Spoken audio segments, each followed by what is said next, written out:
Yes, good morning. Welcome back to Football Heritage TV. Before we do anything, start smashing that like button, please, people. You lot have been absolutely dreadful at this. Listen, good morning to you all. Good afternoon, good evening.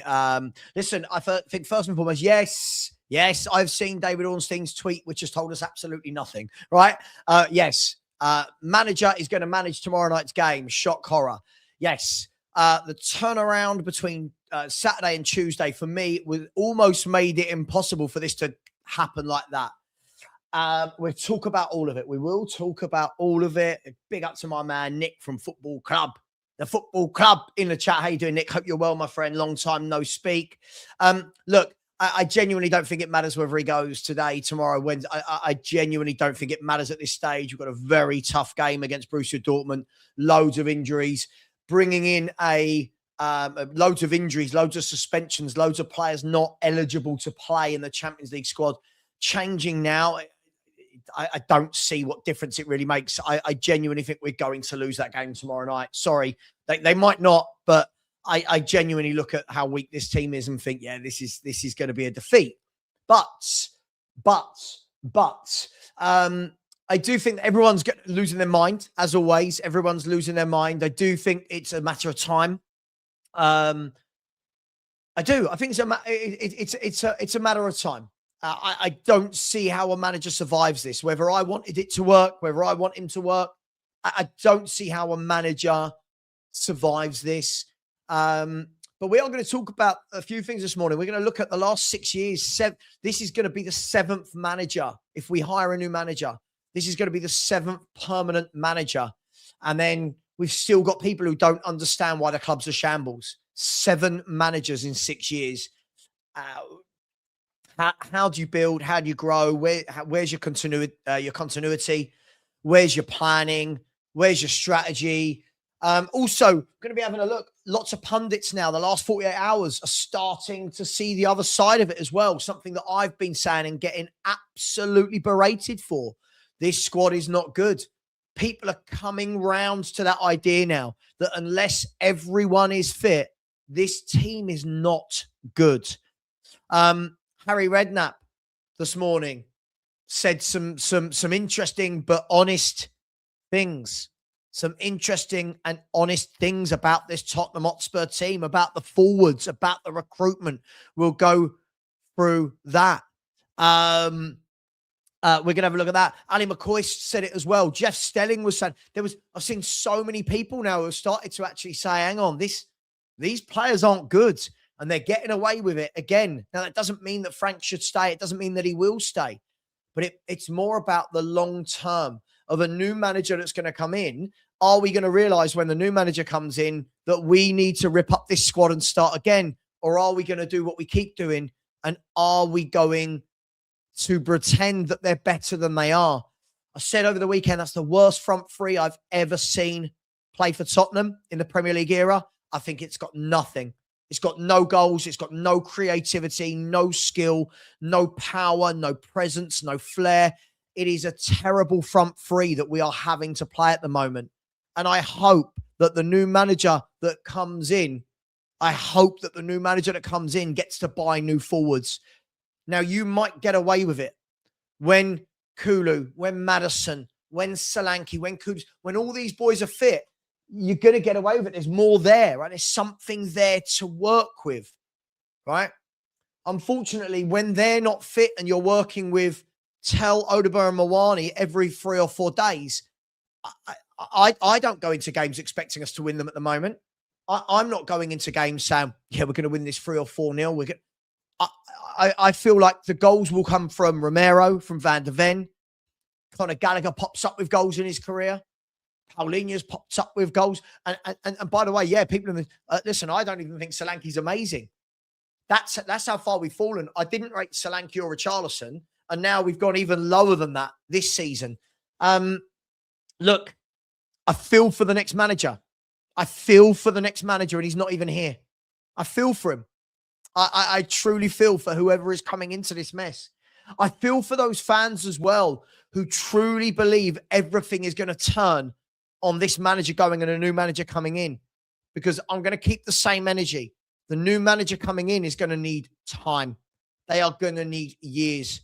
This is a mess. And 7 managers in 6 years, what does it tell you? What does it tell you? It might be just coming up to 7 managers in 7 years, but what does it tell you about the planning or lack of? What does it tell you about the strategy? What does it tell you about the ownership? What does it tell you about what we've bought?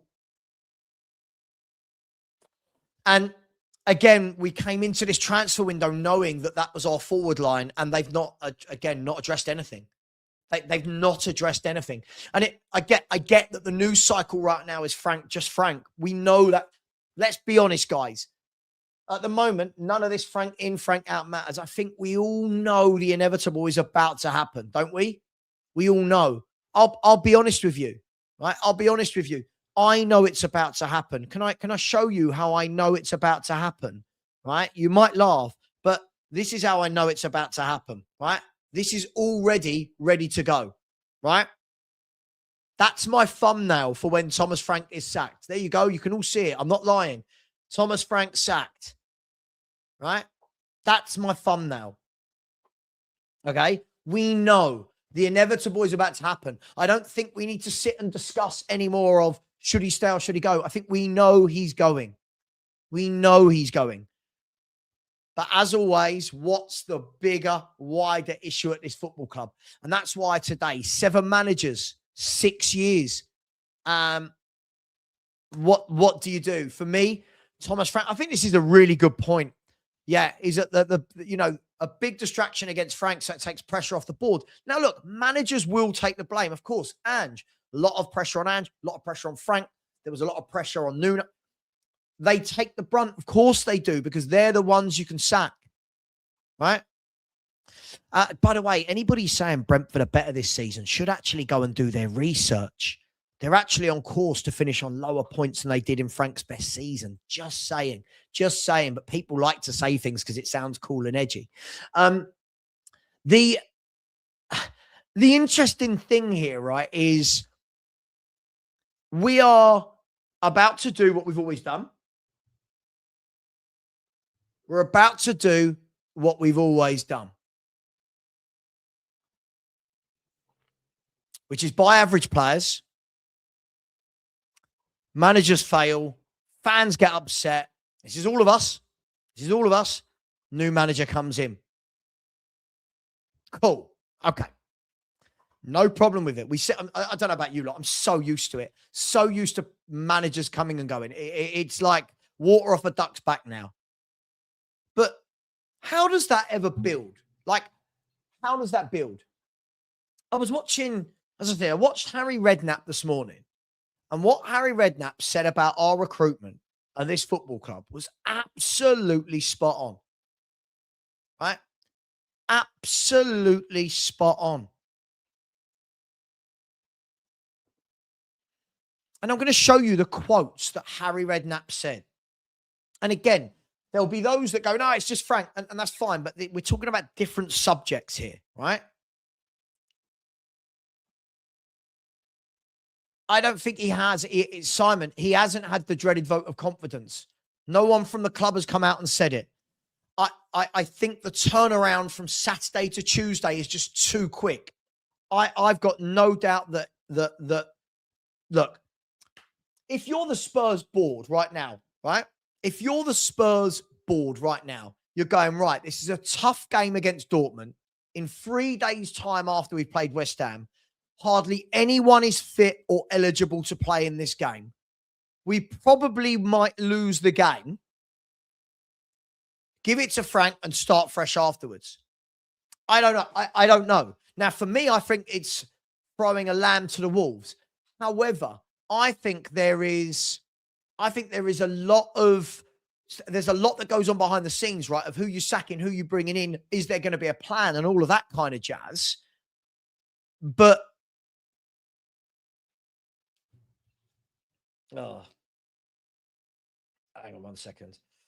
But it all comes down to, does it really matter between today and tomorrow? Does it really, at this stage, does it really matter? Right? we're in the middle of a transfer window. And what this has done is this whole Frank out movement in January. Hang on 1 second. What we're seeing in this January is Spurs, again, haven't moved in the market. And the owners are going to get away with this again because all of the attention is going to be drawn to Frank. And that's fine. But all the while over here, we're going, hang on, where's the forwards we need? 1 second.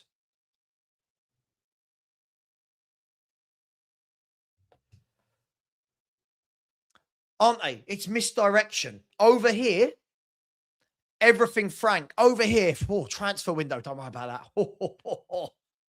And this was my worry about doing it now. This was my worry about doing it now. Now, they might surprise us. They might. They might surprise us and new players coming anyway. Who are we bringing in? Who are you bringing in? What players coming in? Might get a couple of kids that just go the name Tottenham Hotspur, eyes light up. But who are you bringing in? Because the whole focus around the club now is the mess. And if you're a player in the transfer market, are you really looking at this and going, I'm going Spurs? Yeah. And unfortunately, for the end of the season, we're now going to have to go in again with this same squad with no left winger of note, no forward of note, no ball playing midfielder. We've got no right winger for 3 or 4 months. So, and again, this is when you separate or decompartmentalize these subjects. It's all well and good Frank going over here, but what are the club doing over here to sign players? And at the moment,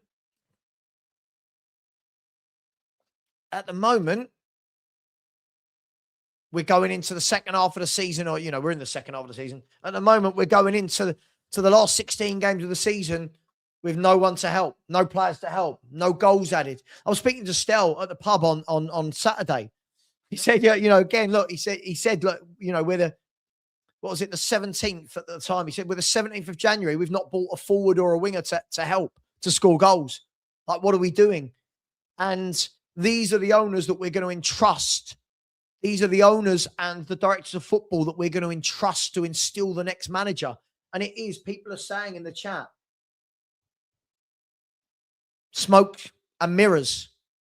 Smoke and mirrors. And I'm telling you guys, forget Frank, forget Ange, forget Nuno, forget Jose, forget Conte, forget Poch. If we don't start signing properly, we are going that way. If we do not start signing, if we do not open our eyes up as well, when people in my chat and in chat rooms say things like, this is a top 5 squad, we should be beating that team easily. What players are you looking at? Like, what players are we looking at? There's no doubt Frank's got to take blame. Of course. There's no doubt. No one said otherwise. There's no doubt. But he's not solely responsible for the shower of shit at Tottenham Hotspur. Who left Frank this season with Tel, Mawani and Odegaard as his front three? That's probably weaker. That's probably weaker than what he had in the Championship at Brentford. So this is what Harry Redknapp said about our forwards and our recruitment. All right? This is what he said. He said, the biggest problem is the recruitment has been poor. They need to bring in much better players. Yet when someone like me says it, I get attacked and apparently all the players are good. Harry Redknapp's allowed to say it, right? By the way, he's spot on. He said, stop bringing in average players. Stop bringing in average players. Yes, stop bringing them in, and fans need to stop praising them. Stop praising Archie Gray, Bergvall, Tell, Odegaard, Mawani. Stop praising these players. Stop praising them. Stop praising Bentancur. Stop praising Papa Sarr. We keep buying average. Solanke, Johnson, Richie. We've got fans that praise these players. They all go, oh yeah, but he could be. Stop it. Stop it. Stop it. Harry Redknapp don't sign those types of players, does he? He don't sign those type of players. He doesn't sign those forwards. He doesn't sign Tell or Odegaard. He doesn't sign them. He also said this. He said, average forwards. They've not bought well. But I've got people telling me constantly, Tell's good, Odegaard's good, Mawani's good. People want to buy Mawani on a permanent.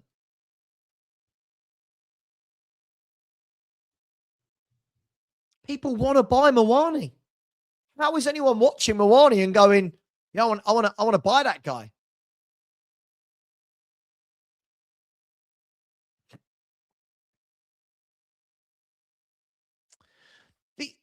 At the beginning of the season, I hear people say, yeah, we've got a better squad than Newcastle. Got a better squad than Villa. I hear now we've got a better squad than Brighton. Do we? Do we? Maybe when our 11 is fit, we're there, but squad, no. But again, I bet you we're going to sign more of these types of players. Now, I may be slightly harsh. I've got no time for Spurs signing those players. I've been very adamant and clear. I don't want to sign these players. I didn't want Tell. I didn't want Odegaard. I didn't want to sign Yang. Now, that doesn't mean, by the way, that these guys won't be good in the future. But I didn't want to sign Richie. I didn't want to sign Solanke. I didn't want to sign Brennan Johnson. Now, by the way, the Palace fans already, after 3 or 4 games, what are the Palace fans saying about Brennan Johnson? The Palace fans are coming out and saying, this is one of the worst signings. This guy can't play football. He can't control a ball. What did he do? Right? And this has to change moving forward. Again, remove who the manager is for 1 minute. Remove. This has to change.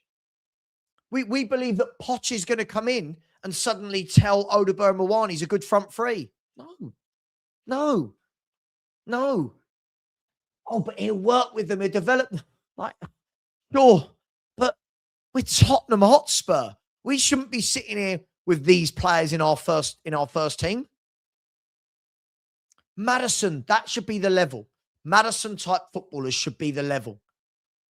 As a minimum. That should be the level. And whether the manager's right, whether it's wrong, whether Poch is a right fit, Ange is a right fit, Frank's a wrong fit, Nuno's a wrong fit. All of this is great. All of this is great. And we can argue all day long about this manager versus that manager. What does it matter when this is the squad we are going to give to the next guy? What does it matter when our recruitment has been this bad for, I would say, 5-6 years? It's been shit ever since Poch was here, right? Let's be fair. If you remove Alderweireld, Dele Alli, Wanyama, and Son, who are the 4 big players that Poch bought, the recruitment overall has been absolutely disgusting. Hence why when we were in the summer and I said, what a negligent transfer window, and I'm told, no, you're harsh, it's ridiculous. Negligent. Didn't buy what we needed. Didn't add goals. I like Simmons. I like Kudus, right? But it was negligent that we didn't buy around that. It was negligent that we didn't have a revamp. It was negligent that we didn't buy a ball-playing midfielder, a left winger. It was negligent that we left it until the last day of the window to panic Mawani on loan, who clearly doesn't want to be here. It's negligent. This transfer window again, negligent. Where are the forwards? Listen, I like Conor Gallagher. Separate that, right? Where are the forwards? Where are the wide men? Where are the goal scorers? Where are they? What we're doing is we're sitting and waiting and hoping that Kudus and Maddison, Coglou and Maddison come back better. And the problem is Maddison's had 2 back-to-back massive injuries. Coglou has done his patella. It's a massive injury. The kneecap. Like it is It is a massive injury. Now, I love James Maddison. I think James Maddison's a great player. Is he going to come back? Now, maybe he comes back better, bigger, fitter, stronger. Fingers crossed. Maybe. Maybe he doesn't. Maybe he comes back scared. Doesn't want to jar the knee. Can't quite do what he did before. Kulusevski, by the way. And again, I have to be really careful because people keep twisting my words on this. I've never thought Kulu is, oh my God, he's amazing. I thought he was a good player.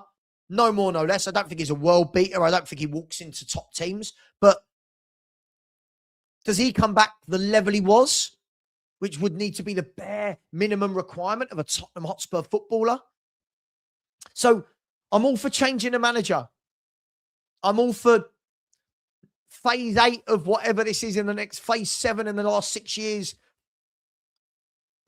But at what point is the real problem ever going to be addressed?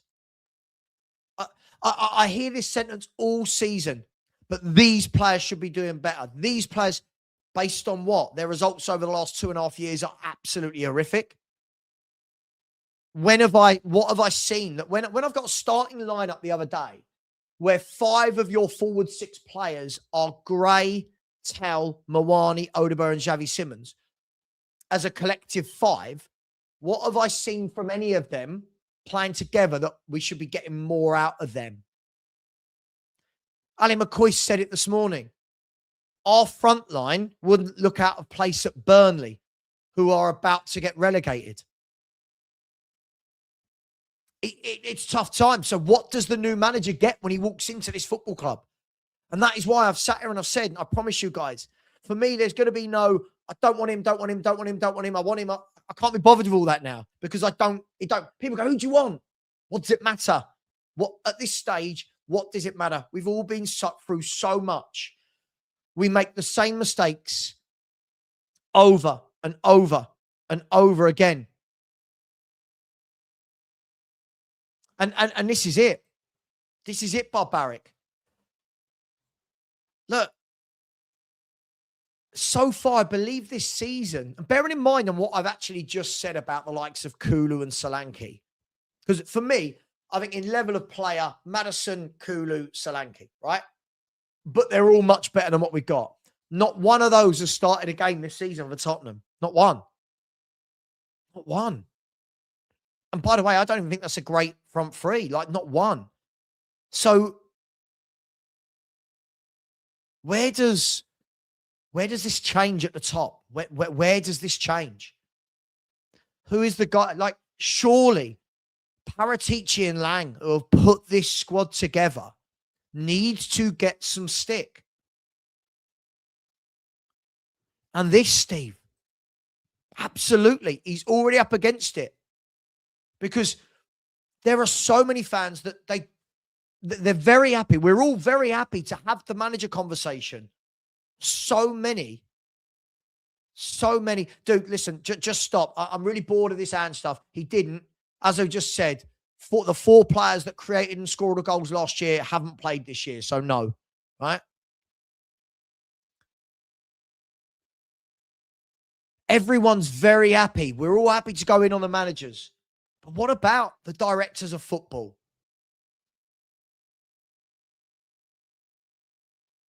Lang, everyone's seeing, right?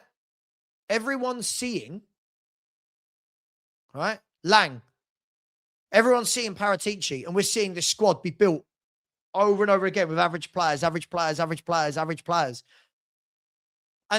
I get it. I get why we all do it. We all do it. As football fans, we naturally gravitate to just blaming this guy, the manager. We all do it. It doesn't matter who the manager is. We naturally gravitate to it.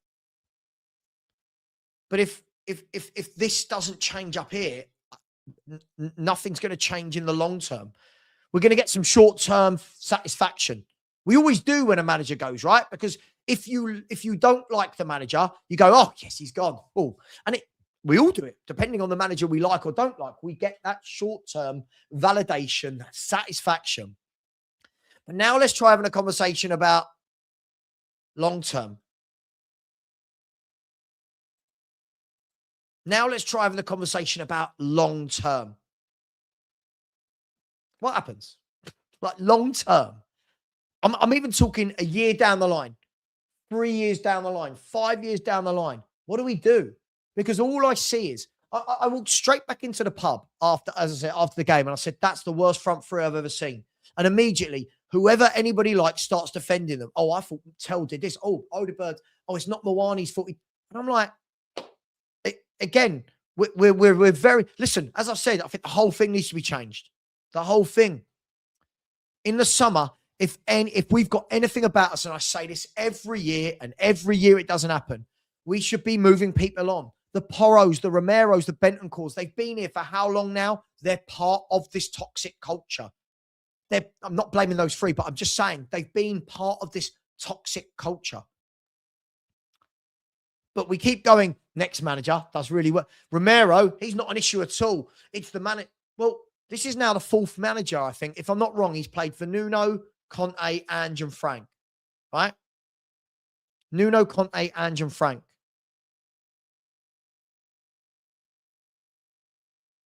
Nuno, Conte, Ange, and Frank. Romero, for me, is a problem. Bentancur is a problem. Porro is a problem. The players we're signing are not good enough. It is a problem. The whole squad has been put together with nothing in mind. No culture. There's no leaders. The captain, we can blame, like Frank's given Romero the captaincy. He's the least likely captain there is. He goes down the tunnel without even going over to say thank you to fans. He tweets about the football club. This isn't a captain. That's not a leader. Porro constantly arguing with fans and throwing his arms. I think Porro's been dreadful for a long time now. I think Porro's been dreadful for a long time, but we keep hearing under a different manager, under a different system, he'll be... This, Daniel, this, factory settings. And we don't want to talk about it enough because I feel like if we talk about it, it means people have to admit they're wrong about something. Who cares who's right or wrong? Who cares about... Let's be fair. We've all been right and all been wrong about things in this last 5-6 years at the club. What has it got any of us? A mess.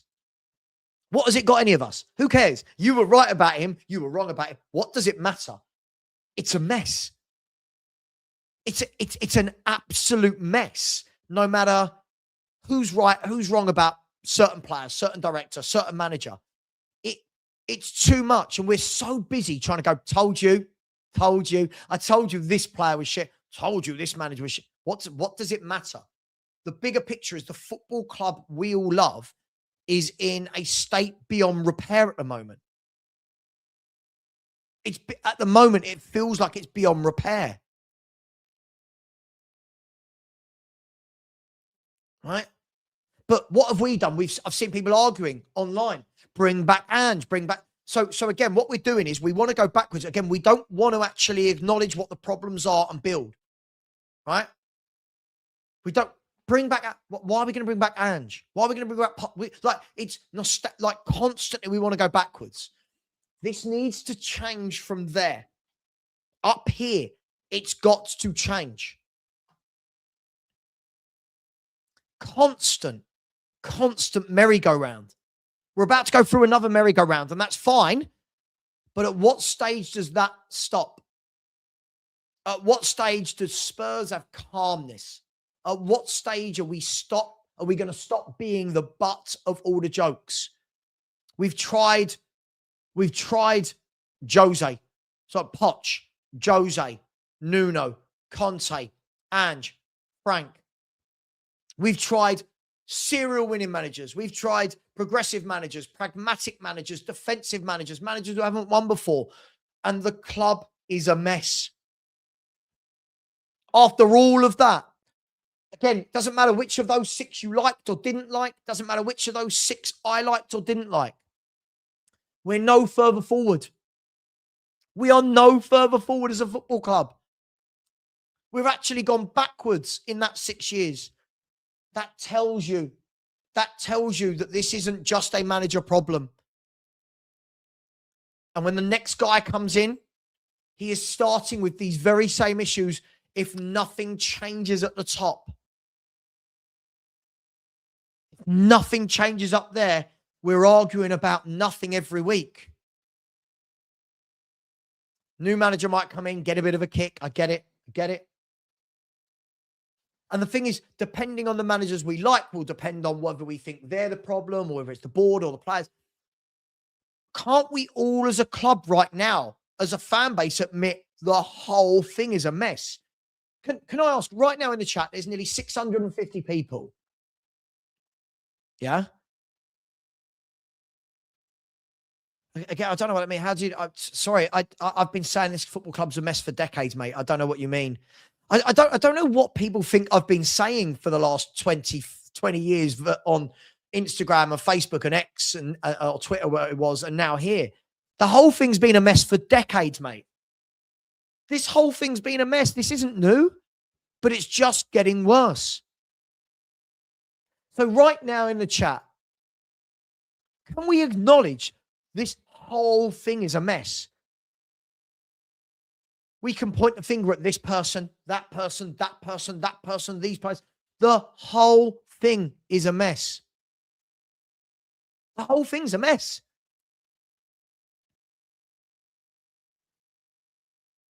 And that doesn't mean a manager doesn't need to go. That doesn't mean a director of football doesn't need to go or a player doesn't need to go. But we're not, when I say we, I don't think the fan base as a whole are acknowledging it. And I don't think the owners, or I know the owners, haven't dealt with it. They've done nothing. They've done nothing over the last 10, 15, 20 years to implement something. Like they've done nothing. And again, if I sat here right now and said to you, right, guys, forget the last 6, 7 years. Forget Jose, Conte, Ange, Frank, forget all of it, right?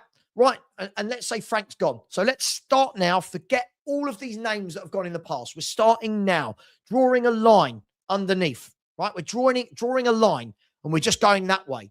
Right now, if I said to you, how good's this squad? Forget, you don't know who the next manager is. If I said to you right now, how good's this squad? How well's it been put together? What's the culture of these players in this club? What's the ethos? What's the strategy? What's the plan?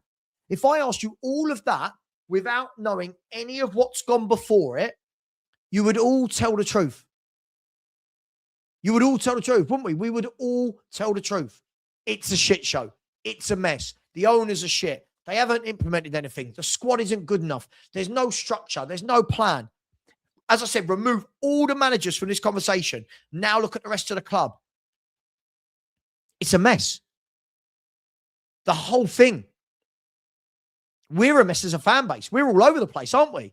All of us, we're all over the place. We're so busy fighting each other. We're so busy fighting each other on, like, you can't have a conversation without half the fan base talking about Ange. You can't have a conversation without half of the fan base going back to what Conte said. You can't have a conversation without Pochettino being mentioned. Fans still crying and craving for Harry Kane. The whole thing is a mess. This isn't new. This isn't new news. That guy in the chat going, oh, they were saying this. Been saying this for years. Loads of people have been saying this for years. And whilst that guy approached Vivian Lewis, whatever you think of that, the frustration, I get it. Vivian, Vinay, these people need to structure this football club. They need a plan. Now they're telling us they're working on it. Words. We're working on it. Cool. We're in a transfer window. What are you working on?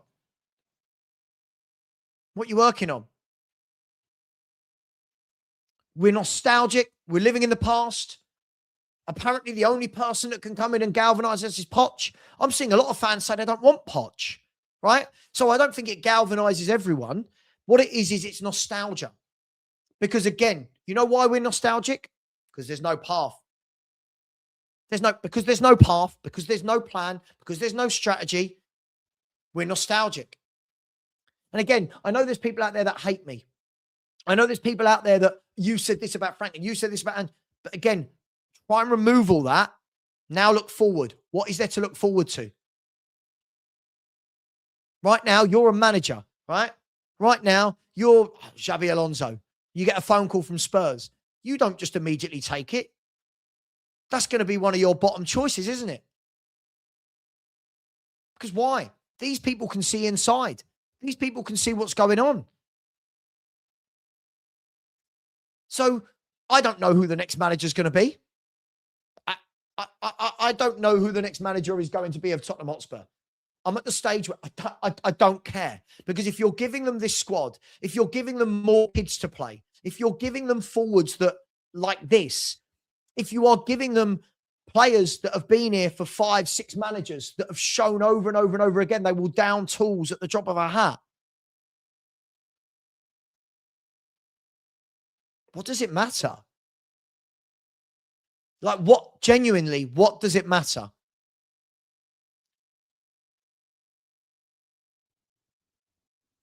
There's a sense of sadness that comes with Tottenham right now.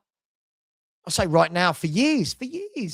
And listen, Ange did really well to win the Europa League, and it papered over. Massive cracks for ENIC, for Spurs, for him, for us, for it. You know, that's great.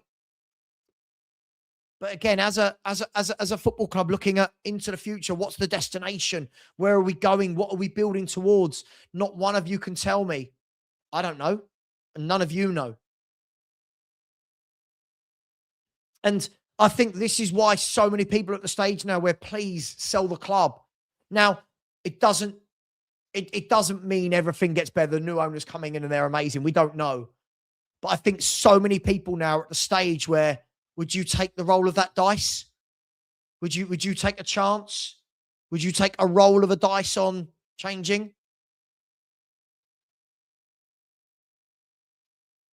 So when people are having the conversation with me now, would you take Xavi? Would you take Glasner? Would you take Iriola? Would you take...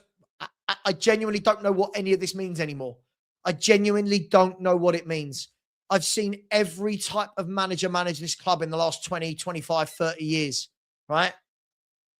And still I see no plan, no structure. Now, what we'll do is a manager will come in, and if it's a manager people like, they go, yeah, this is better. But it will be better on the pitch for a little bit. It won't actually be better for a football club point of view. And that's why as I've got older, I've kind of stepped out of the immediate issue and looking at the holistic, bigger issue, looking down on Tottenham and going, what are they? When you look down on this football club, what is it? I don't know. And I know this might not be a popular channel from the point of view that this isn't purely just Frank out, Frank out, Frank out. We know he's going. There's no need to say it. We know he's going. Like, that's done. In my mind, it's done. I bet you if you ask Thomas Frank now, I bet he knows he's going. It doesn't take a mind reader to guess that, does it? But this isn't cause for celebration. I was naive in the summer. I was naive. I thought, okay, brought in a manager, brought in his backroom staff. Owners have changed. You know what I mean? Chairman's changed. What's going on? Are we implementing something? Is it going to change? Are we going to go full throttle? Nothing's changed. Nothing's changed. And I've got to that stage where you could bring in Pep Guardiola. How as a fan do I get excited now when I know that Pep Guardiola's not getting backed? That there's no plan, that there's no structure. Now, the only thing for me that will show they've changed is go and bring in, again, just hypothetical. Go and bring in Ranić and Nagelsmann at the same time. Show us there's a plan, right? This is our director of football. This is the manager to go with him. They're going to get 5 years minimum. They're 5 years minimum. We're not sacking them. They've got 5 years to get rid of the deadwood, build a culture, build a club. I would turn around and go, cool, I'm invested. Until they do something like that, how do we get invested by Lang, Paratici? How do we get invested by Vinay? The bigger picture is huge. And I know so many can't talk about it. We got the trolls that they can't talk about the bigger picture. But Some people, there are people who have supported Spurs a lot longer than me, right?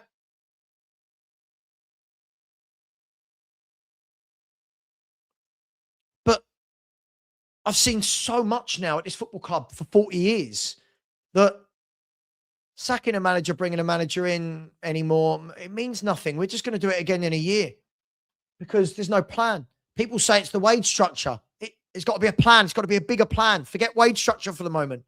We've got the sixth highest wage bill, but not the sixth best squad, right? So it's not all wage structure. There's got to be a plan. There's got to be a plan. There's got to be a plan. Chant it with me. That's what it should have been at the protest. That should be the chant. There's got to be a plan. There's got to be a plan. This isn't about losing a game or losing a manager. The club's been a mess for years and years and years and years. And every time, whether I give them the benefit of the doubt or you give them, we always go, oh, it's going to be different. Never is. Never is. Never is. No plan. No plan. The best run clubs have a plan. I hate to say it. Look at them lot down the road. They're about to win the league, aren't they? I can't see anyone stopping them, right? Unless City have an amazing end of the season and Arsenal drop off a cliff. And it's taken them some years. But look at the football plan they've implemented. Look at the caliber of players they've bought. Slowly but surely. Better players every year. Look at what City implemented over a number of years. And we've spent, what, in 6 years, just under £1 billion and implemented absolutely nothing. Like, let that sink in. We have the audacity to laugh at Chelsea when they go wrong, to laugh at Arsenal if they don't win a trophy. Look at what these clubs implement compared to us. And I know, as I said, I know people don't want to have that conversation because it's just purely frank at the moment. We don't need that. We know he's going. Everyone's going to lose their mind. Oh my God, he's taking charge of Dortmund. Doesn't matter. He's going. We know he's going. But it's a sad day for Tottenham. Not Frank. Not the Frank bit per se, but it's a sad day that yet again, we've had no plan, no process, nothing implemented, no structure, and we're going to start again. Start again. I don't know what that means, by the way. I don't know what we're starting. When we say, oh, another new project. What project? We go season to season, floating from season to season. You can see there's no strategic plan on buying players.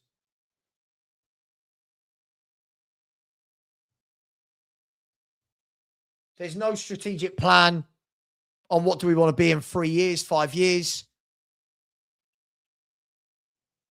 But they're brilliant at this because what they've done is they have managed to get, with a lot of fans, right? With a lot of fans, they've managed to make them think that all the issue is Frank, or all the issue is Ange, or all the issue is Nuno. Or they're very good at this.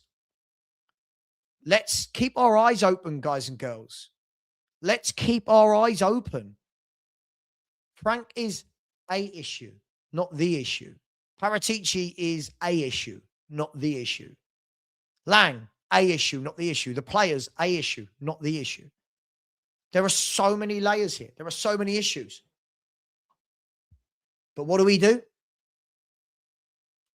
What do? We ignore it all. No, see, this isn't how a football club is run. See, Benji, this isn't how... No. You've got to have a plan. But when you're not getting how football clubs run. It doesn't matter what players you bring in if there's no plan. You say, yes, we need higher quality players, but there's got to be a plan that goes along with that. You're saying we are limited by it. We spend more on wages than Newcastle and Villa. Why aren't they limited by it? This makes, again, you've got to do your homework on it. Sorry, Benji, you've got to do your homework on this, man. Because when you're saying they're limited by it, why are Aston Villa, for the last 4 years in the top 4 or 5th, they're in and around Champions League every year? They build a squad. They pay less wages than we do. Their wage structure is less than ours. Why are Newcastle in a good position as a football club. They don't pay more wages than we do. You've got to have a plan. Wage structure is listen, no doubt Spurs have, and we have been creeping our wages up, by the way. Look how much money Gallagher's going to be on. Xavi Simons, Romero, Bentancur, Mawani, like Maddison. They're on big wages. But if you don't have a plan up there, it doesn't matter what footballer you're bringing down here. And again, this is my point. It's going over the heads of people. Spurs could go and buy 2 very good players now. What does it mean if there's no plan or structure? Exactly this. Fail to plan, plan to fail.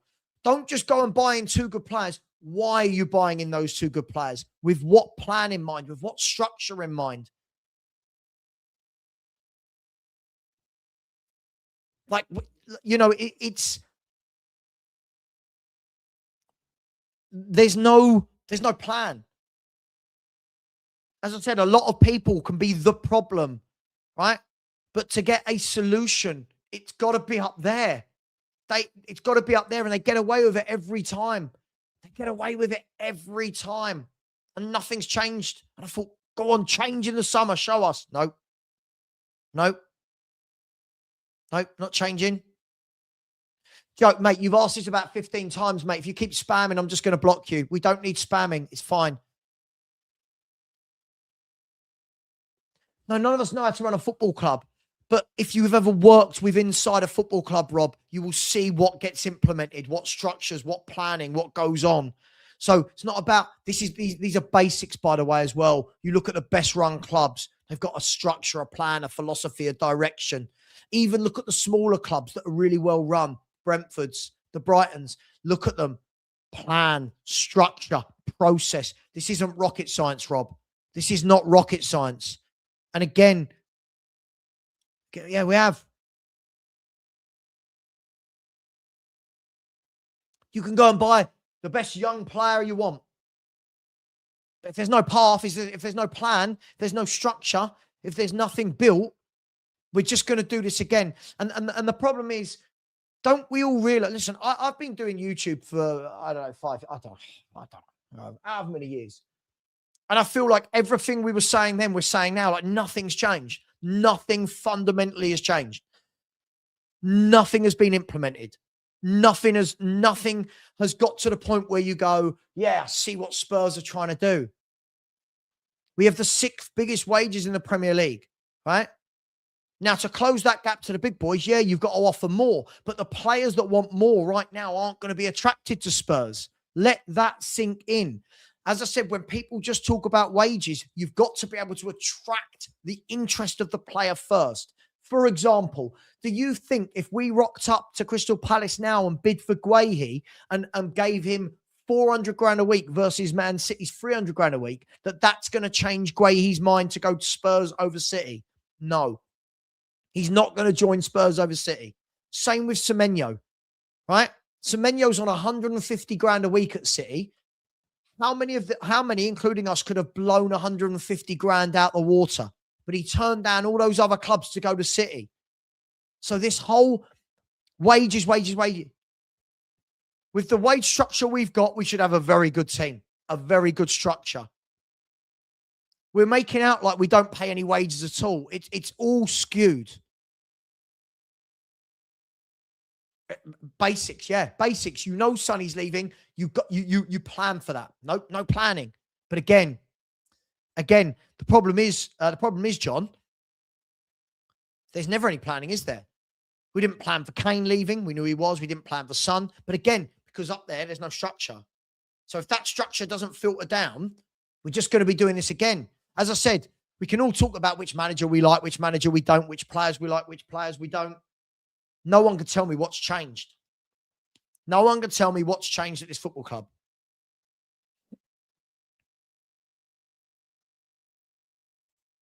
Alfie, spot on. Fundamentally, the headspace of the club from top to bottom is all over the place. And the atmosphere, yeah, absolutely. Something's got to change, absolutely. Frank should go just for should just go for it tomorrow and see what. Look, I think the problem you've got tomorrow is you ain't got no players available. We're down to the absolute bare bones. So I don't know what we can do tomorrow, but I get your point. It's, you know, we are We've looked over the road at West Ham and laughed for years. We're slowly heading that way that they have. You know what I mean?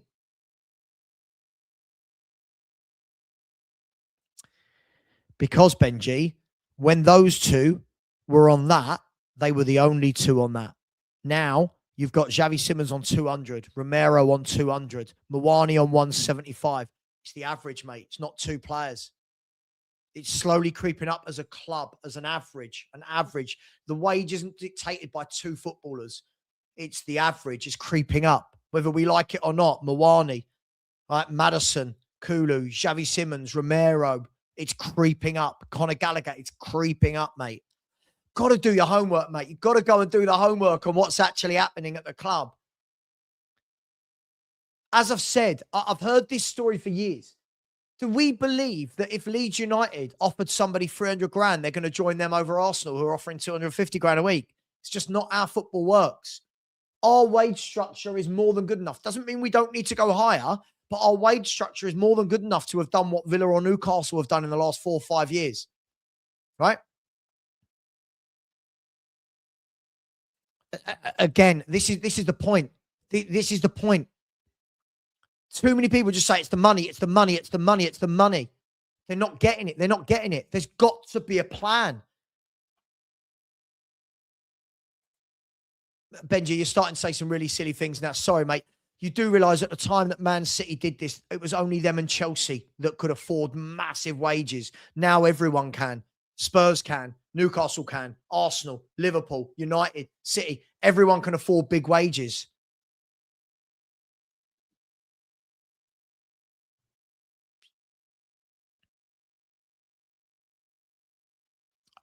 I don't get it. We see the same thing every year. We've still got the same answers from people that they truly like. If you truly believe this is just wage structure, you're having a mare. You're having this is so much more than wage structure.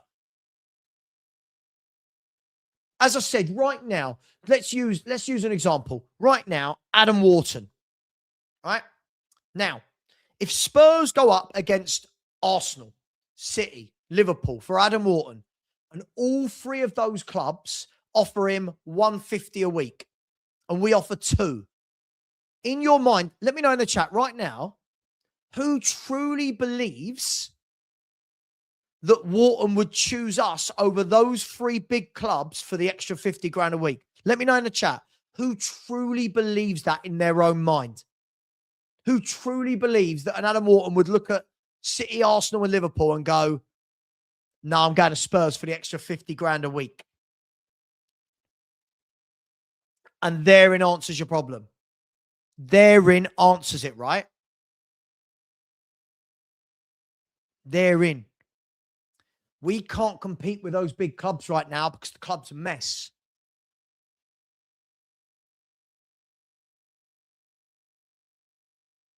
The club's a mess.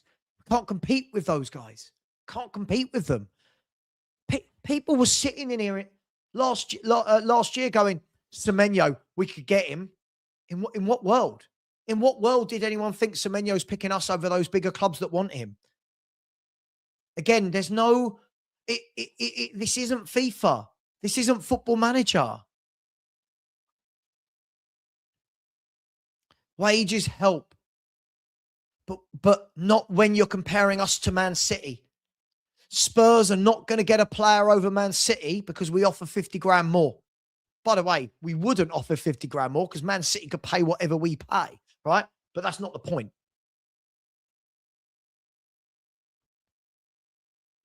People not see if there's no plan and structure, that nothing can be built. And again, this comes down to really good scouting.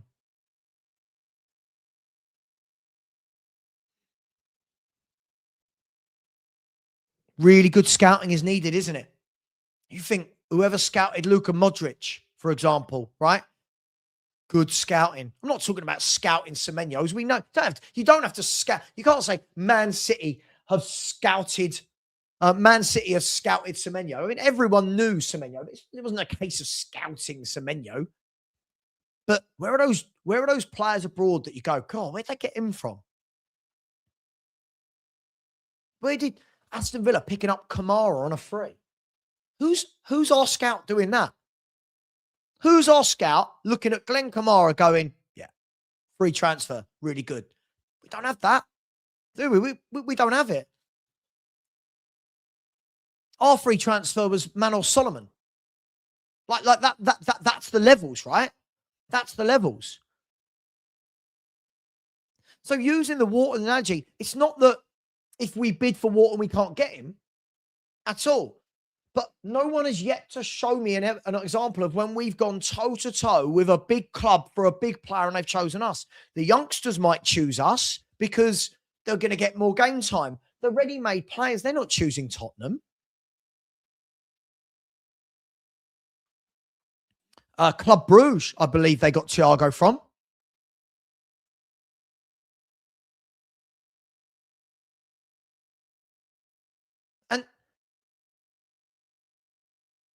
And this is the thing.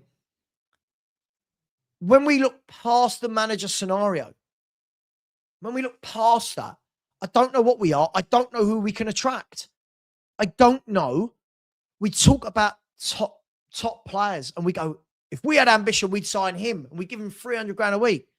But does he want to join us? I've heard the wages excuse for years. I've heard the just pay more example for years. I'm waiting to see examples of this working. I'm waiting to see it because we're not getting it. You couldn't have just rung up Semenyo and said, mate, we're going to give you more money than Man City. And he goes, hang on, I'm going to Spurs. It doesn't work like that. You've got to attract them. You've got to have the interest first. The wages conversation is going to be at the end. If a big club goes in for you, the wages will normally be the last conversation because you know they can pay it. So the conversation before you get to wages, before you get to that level is going to be, what's going on at the club? What's the interest? Who else are they buying? Where am I going to play? What's the game time? Who else is after me?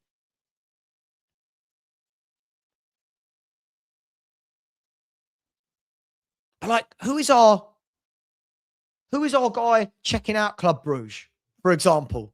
Just using them as an example. How many good footballers come out of Club Bruges every year? Look how many ex-Club Bruges players are scouted across Europe.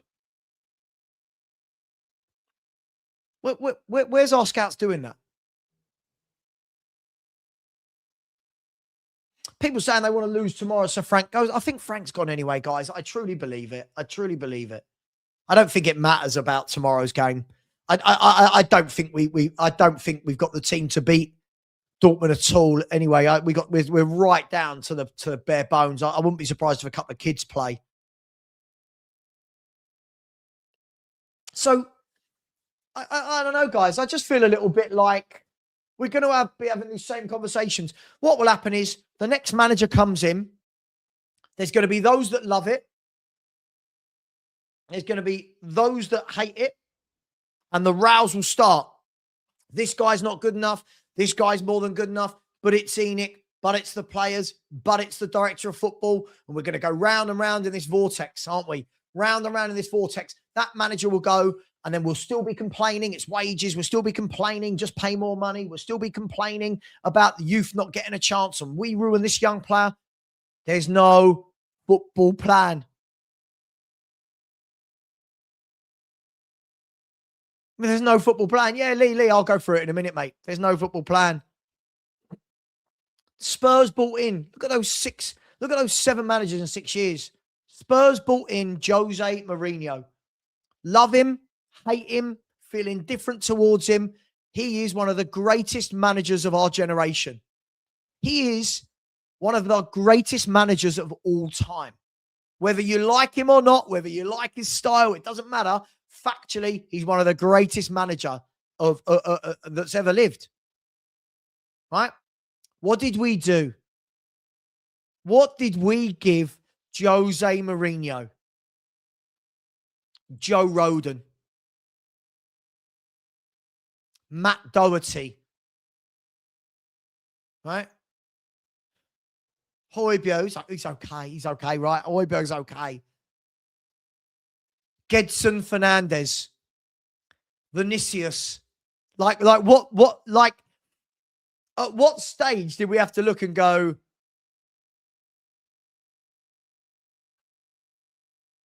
okay, so Jose's here. He's sacked just before a cup final. Alarm bell should have been ringing for that one, right? Alarm bell should have been ringing. Like, what are we doing? What are we doing? What are we doing? Right? Alarm bells should have been ringing. But they're the players we gave Jose. Right? Luckily, Jose had Son and Kane. Luckily. These are the level of players we gave him. Bergwijn, he's all right. Like, again, these are the players. Look at those players. We then get rid of him. Who do we bring in after Jose Mourinho? We have a spell with Mason and that. I won't count them. And then we go to who? Nuno. Okay. Who are you giving Nuno? What players did we give Nuno? All right, Romero comes in. Good signing. Good. Don't go overboard. What do we give Nuno? What do we give him? That was the second manager. That was the third manager in this list. We don't need to talk about Poch. We know what happened with Poch. Actually, let's go back to Poch. Pochettino is given what? Vincent Janssens, Unji, and Kudu. What are we doing that? Like, what do you expect? What do you expect? You have that really good 11, and you sit there for years and you watch it dwindle and dwindle away. I mean, I think it was Kyle Walker was the first one, right? From that really good 11. Look, we all know the good 11, don't we? Again, 11, not squad. Kyle Walker left, and then it all started to go downhill, didn't it? Walker left. Then Dembele left, and suddenly you're not as strong because that's two big positions. Alderweireld and Vertonghen start getting a bit older. It all starts to fall apart. Then, when the team starts to fall apart, he has a terrible last year. Yes, the Champions League run, again, papered over the league, but had a terrible run, gets sacked. Cool. Jose comes in. You're like, cool. Surely we're going to back this guy. Surely Spurs are going to buy somewhat. Listen, I'm not saying the best players in the world, but surely you got something that you're going to give him. Surely something that makes Jose Mourinho stay at Tottenham. Nope. And if you actually look at it, in Jose Mourinho's tenure, in the 18 months he was here, he was the fourth best. He had the fourth best amount of points in that 18 months. It just wasn't over one season, if that makes sense. All right? So Jose comes in after Poch as manager number 2, and he goes. And we didn't back him. And again, Son and Kane, they'll do all the work. They'll do all the work. Son and Kane will score goals. Go. He goes. Cool. All right, what are we doing? Nuno comes in. Who do we give him? Nuno comes in as well at a time where Harry Kane has now got to the end of his tether. And Harry Kane's going, I don't want to be here. I don't want to be here. So now Nuno starts a job at a time when he's not playing the football that the fans want to see. Kane wants out. We've not really bought him anyone. He's gone. Okay, what are we going to do? Don't worry, Spurs have got a plan. We're going to bring in another winner. We're going to bring in Conte on an 18-month contract, which told me everything I needed to know, by the way. When people ask me about Conte, told me everything I needed to know. So Conte comes in, gets us top 4. Brilliant. Again, Kane and Son doing the damage. Kane and Son, goals, assists. So what do we give Conte? What do we give him? Longley on loan. Charlison. A young Jed Spence that he basically said he didn't want and was a club signing.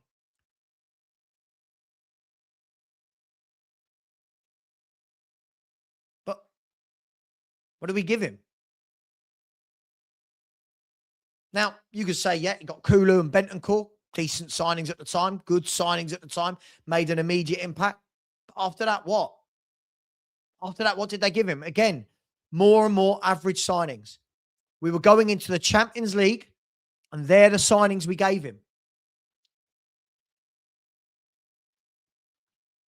He then gets, God, what's his name? Danjuma on loan. That's right. Thank you, Henry. Yep. He then gets Danjuma on loan. And you're looking and going, why? And this was always my problem with Conte. Do I like his football? No. But my bigger problem before he came, Rich said, was, why are you bringing this guy in? You're not backing him. You can't back this guy. You can't give him the level of player that he's used to, that he wants. This guy's used to managing a Chelsea or a Juve where he gets what he wants. So he comes in, first season, fourth. Second season, starts going like that, doesn't it? Don't get me wrong, when he left, he was fourth. But the results have started to go, the performance has started to go. But again, squad not strong enough. Players not good enough. So Antonio Conte goes. So we're now what? Poch, Jose, Nuno, Conte. Ange comes in. Ange comes in and has a decent first window. I think there was some good signings in there. James Maddison was a good signing. Van der Ven. Vicario.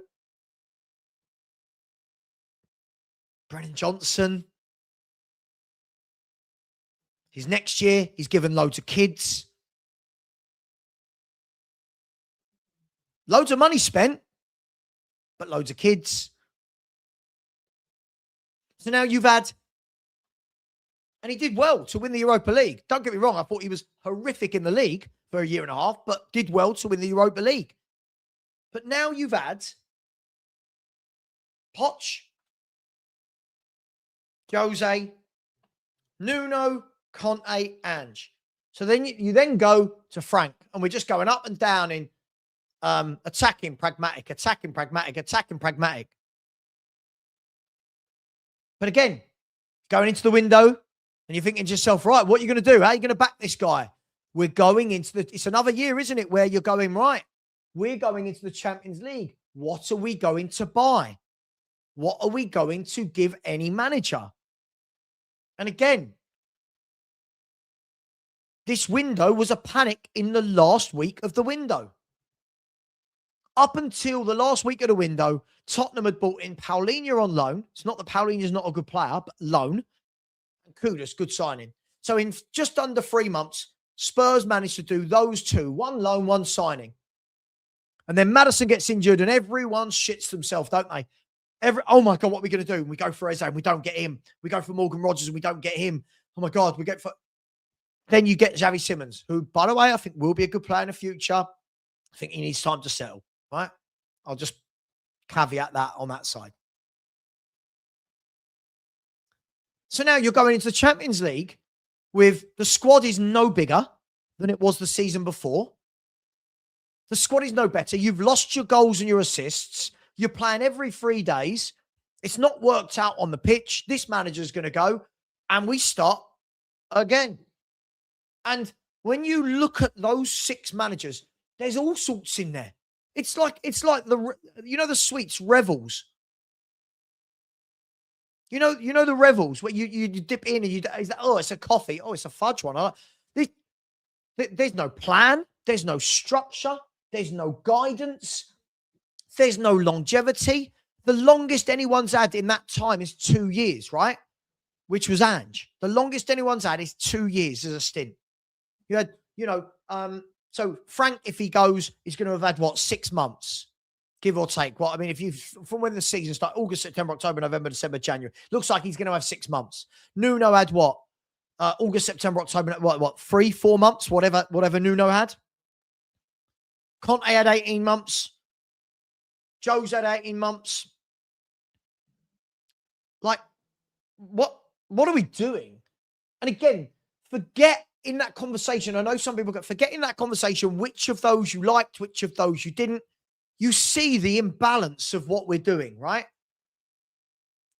No, Pete, I like the fudge ones. It was the coffee I was making the face to. Hate coffee. Oh, when I get oh no, I do like a pack of revels though. I do like the mystery behind a pack of revels.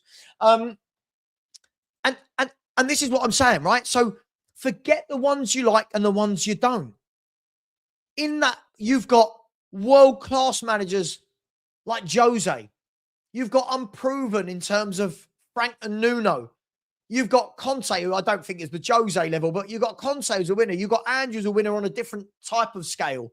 You've got all of this different stuff going on. All the while, the directors of football change, the scouts change, the medical team change. What's the one constant that has not changed?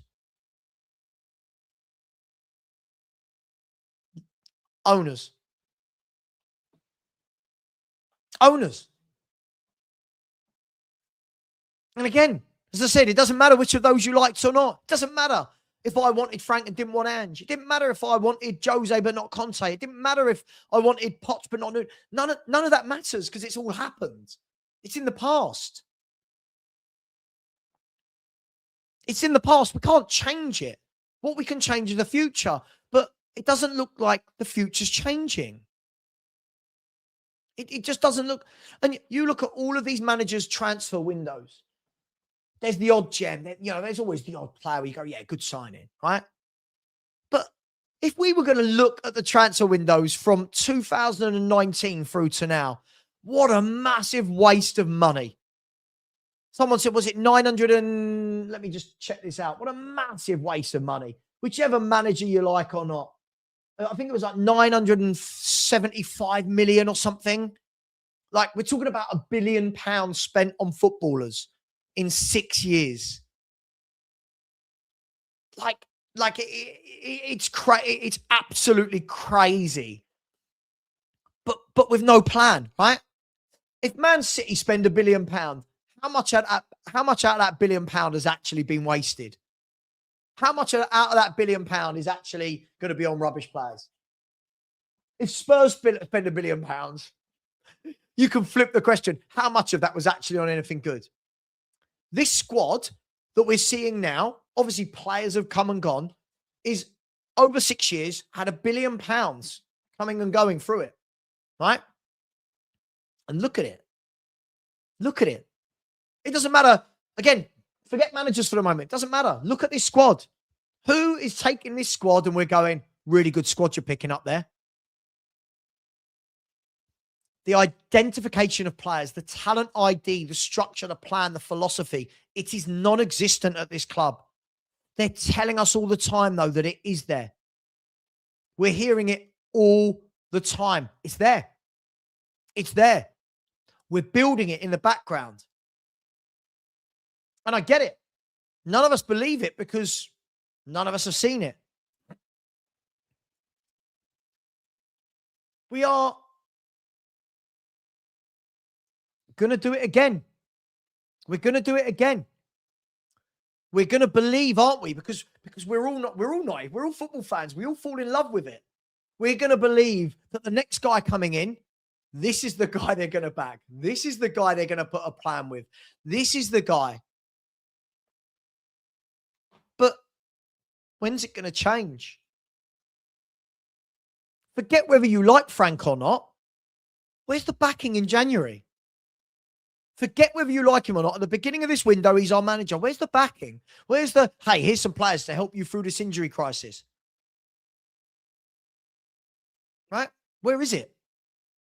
Forget the name of the manager. It doesn't matter who it is.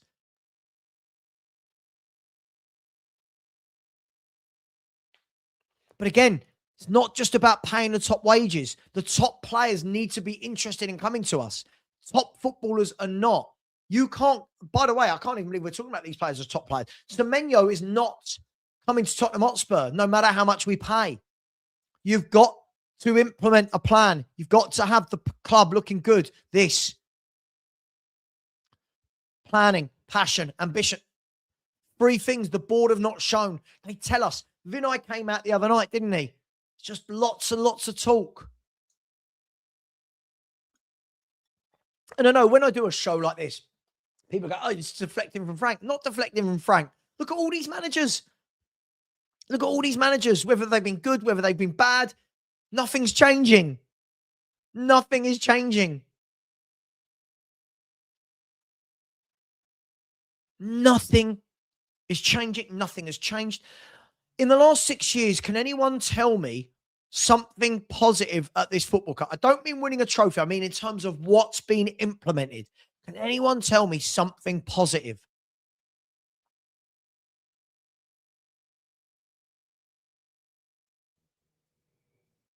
I, I genuinely can't think what's been implemented, what plan, what process. This is what I thought they were going to do. Again, I've said it. I was naive. I thought they were going to do a reset in the summer and start again. Right? I thought they were going to reset. Stupid Savva. Don't know why I thought they would. Stupid Savva. Stupid Savva. Hence why I'm not falling for it again. Hence why everyone every day, who do you want as manager? Don't care. But you've got to have a, don't care. Don't care. Don't care. Don't care. What does it matter? What at this stage, what does it matter?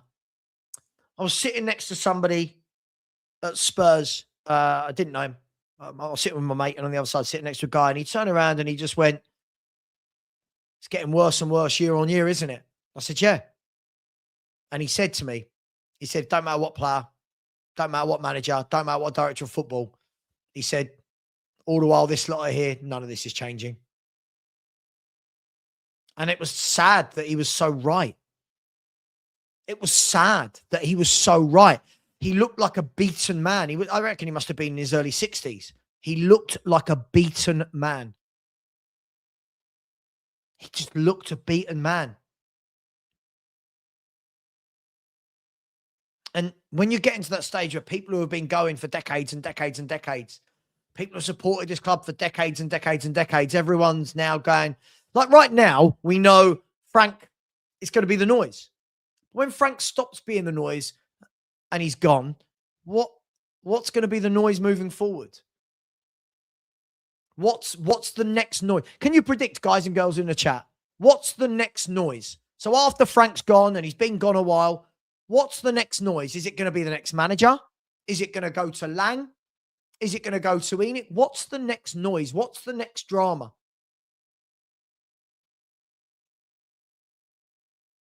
I think it will just go straight to the next manager.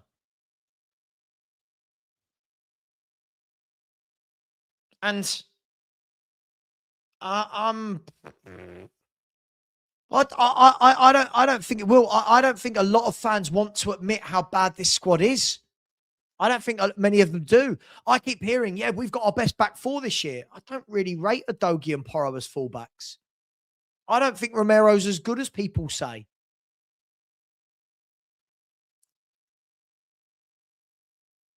I don't think it's that good. So where does it go? Where does the next noise and drama go? Manager, Lang, players, owners? Round and round we go. And I don't know how this merry-go-round stops. I don't know how this merry-go-round stops. It's not about Frank. It's not about Ange. It's not about Jose, Conte, Nuno, Poch. It's not about any of these people. It's about the merry-go-round. These people are moments in the Spurs history, right? They're moments. None of these people have come in and you go, "Oh my God, you've given us 10 years of brilliance." No, none of that. They're moments. They're moments in the Spurs history. Moments. That's all they are. And like, that's what I said. Like, I'm so deflated with all of it. It's like when people come on and they're like, "But you said this, you said this." What does any of this matter? What does any of this matter? What's changed? Nothing. What's it matter? Everyone's trying to take credit for, "Oh, I said this, I said this." What's it matter? We are in exactly the same place as we have been for the last 6, 10, 15, 20, 25 years. Nothing's changed. There's some good moments in there, but nothing's changed on the whole. Nothing's changed in the bigger picture. Nothing's changed from a structural point of view.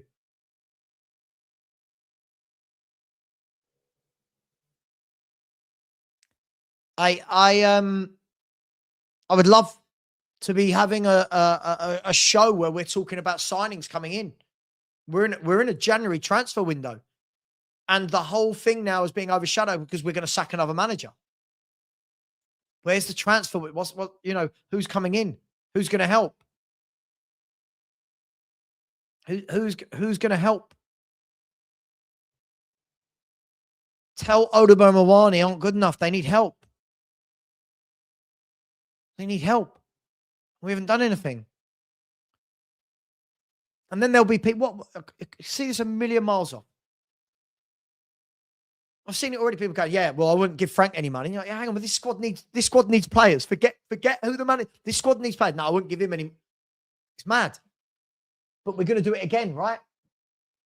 The transfer window has now been, isn't it? It's all been pushed to the bottom of the pile.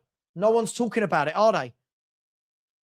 No one's talking about it because we're so worried about the manager going now that it's overclouding that, and ENIC are going to get away with it again.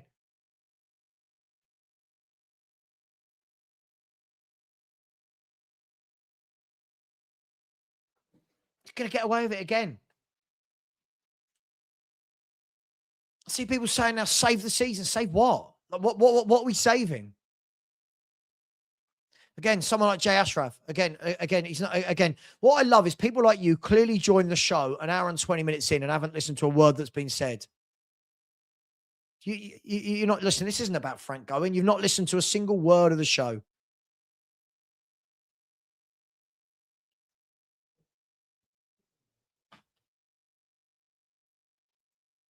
Again, Rob's not listened to a single word of the show. Fans like this crack me up. Not listened. Not listened to us. The manager's only important if you're going to back him. Otherwise, we're back here again in a year. We're back here again in a year or 6 months. And when we are, someone like Rob will go, the manager's important. Sure. Fix that. Fix that up there. Otherwise, this doesn't matter. Fix that. Fix that. Fix that. Fix that. Are they going to do that with this next guy? They're going to fix it. Are they going to fix it? Or are we just going in with Lang again? Are we going in with Lang, no structure, Vinay running the club? What are we doing? Again, idiots like this haven't listened to the show. This is not about Thomas Frank. This show is not about Thomas Frank. It's about Tottenham as a whole. We know Frank's going. I don't know why these trolls need to be idiots. We know Frank is going. This is the bigger picture. This is the bigger picture. Frank's going to bring in a new guy. The noise will move to that new guy in 6 months, in 12 months, if these owners don't move properly. We're a team that have finished 17th. Now we're sitting in 14th. Now, if you're telling me that it's just Frank and Anne, just shit managers, fine. Then the next guy needs to come straight in and we're amazing. I don't think that's going to happen. I don't. I think deep down, most of you know that. I think deep down, most of you know that. I think other than the silly trolls, I think most people get that. I've always said, I don't care. I don't care that the manager's door has got less and less relevant. It's got less and less relevant unless anything changes at this football club. 7 managers in 6 years is just utterly... I mean, at what point are we embarrassed as fans? Like, at what point are we embarrassed? How are there people not embarrassed? 7 managers in 6 years.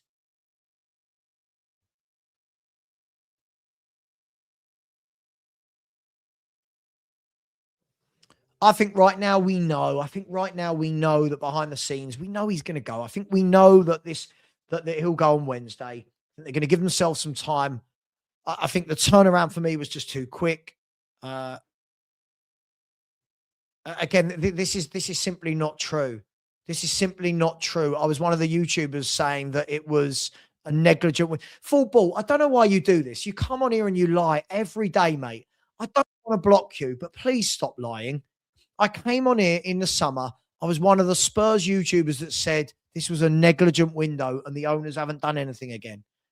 Please stop this. Please stop this. I'm asking nicely and calmly. Please, full ball. It's so boring. I've been talking about these owners for 20 years. And now all of a sudden people are like, you haven't said what? I mean, it's just madness. Hello, mate. Hello. I just got my camera off for 5 minutes while I eat, and then I'll be back on. All right, mate. No worries. No worries. Yeah, look, I mean, this show for me today has been very much, James, I don't know if you've seen any of it, very much about, we know Frank's going. So I think the whole Frank in-out thing seems to be a pointless conversation. But it's more about, are we just going round in circles with 7 managers in 6 years? No plan, no strategy, no structure. Nothing seems to be changing for the owners. It just, and James, I would say suddenly we're in the middle of a transfer window and that's all being forgotten because all that we're talking about is the manager. Yep. Yeah, I agree with exactly what you're saying, to be honest. I think the question... Oh, James, you there? James? Question is... Oh, you're back. No, he's gone. He's gone. He's gone. We nearly had him for a minute. Look, I love doing the shows, right? But I do get a bit frustrated when people just come in and lie. It's just a little bit boring when people just lie like that guy there. We've had a good show talking about all things Spurs, right? All things moving the club forward. And I mean, Chris, how long you know me? How long have I hated Enoch and the owners? I mean, Chris will tell you. How long you know me now? 5 years, 6 years? And when people come in and go, oh, you weren't saying anything about the owners. Really? Really? I wasn't sitting there going, negligent window, not done what they need to do. And I get that people need to lie because they're sad and lonely and probably no one loves them in their life. I get it. But it's silly. Let's just stop rewriting history. Right? Let's stop rewriting history, please. Guys, I'm sitting there saying, I don't want to block people. I don't want to block people. It's boring blocking people. I want people to have an opinion. But when they're just going to come in and be silly every day, you're just going to be blocked. Can we just step away from the silliness, please? All I ask is that everyone matures just a little bit. Please. That's all I ask. That's all I ask. Of course, Frank takes heat, of course. But as we said, there's a lot of blame pie to go around. Exactly, Chris. Yeah, Chris has messaged me. And shown, like, this was 9 years ago. Let me get his name out of there. This was 9 years ago when they were building this bad boy. Right? 9 years ago. This is him driving past 9 years ago. Nothing's changed. Again, mate, one more lie, you're gone. One more lie, you're gone. One more lie, you're gone, mate. I don't know why you have to be childish. Everyone see you do this. Why can you never join in a conversation like the rest of the people in the chat? People are having a really good conversation, a chat, and you just come in and lie. Please stop, mate. Honestly, I don't want to block you, but you're being really childish. This is not what I said at all. All right? I've been Enoch out for I don't know how many years. And you come in here and you lie and say, Jesus Christ, I can't keep doing it, mate. Please stop.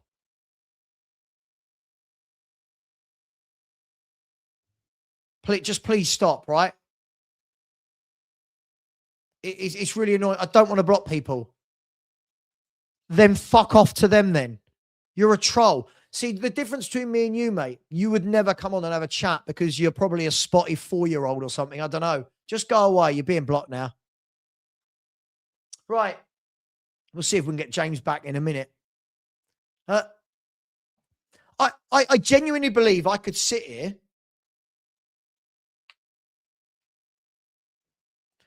Well, I think then you're a dick. If that confuses people, let me ask you this question, right? So surely the people doing the protests, right? Isn't their whole job to convince people to join the protest? So they don't want people to join the protest, or they do? I don't understand. So they don't want to change minds and hearts, or they do? I don't understand this. I genuinely don't understand. How stupid as a human being do you have to be to write this? I don't think protests work. I don't. But I got to the point where something's got to change. But then I go at the weekend and see that only about 150, 200 people, whatever, cared. And I think, what's the point? I will attend future ones if they're done properly.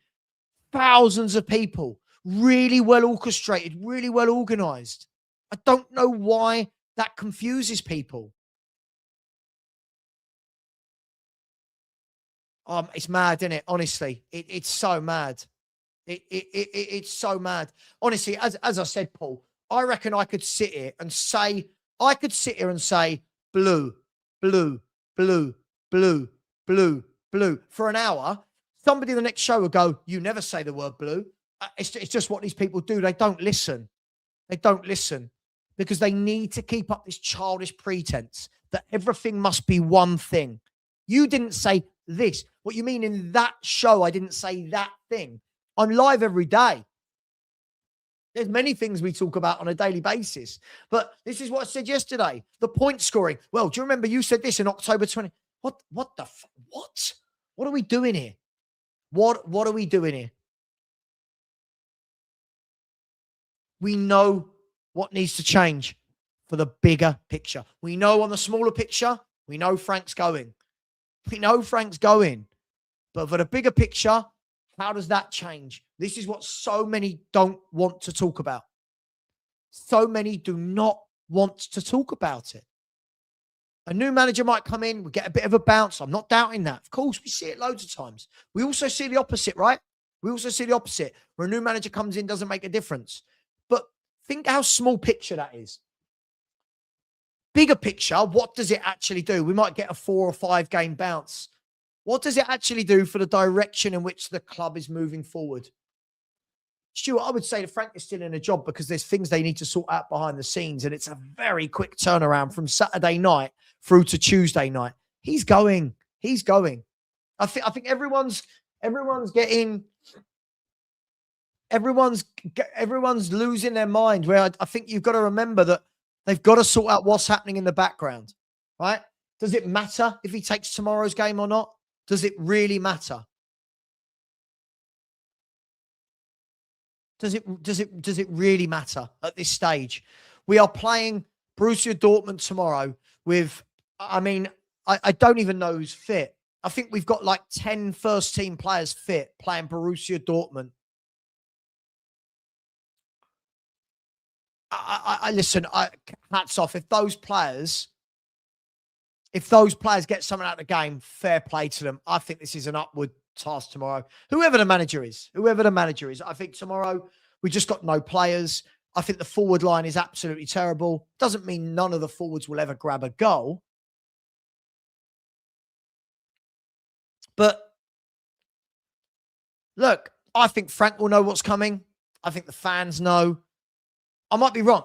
Hey, maybe I'm wrong. And in some strange turn of events, they come out and back him and say, this is our guy for 3 years. Can't see it.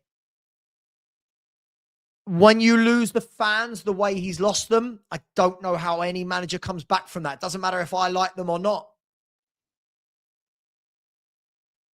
Again, things to consider. Ian, this is what I'm talking about. There are things to consider. We don't know. Maybe they've said, look, let's get the Borussia Dortmund game out of the way and then we'll sack him. We don't know. Maybe they're keeping him. I don't think so, but maybe they're keeping him.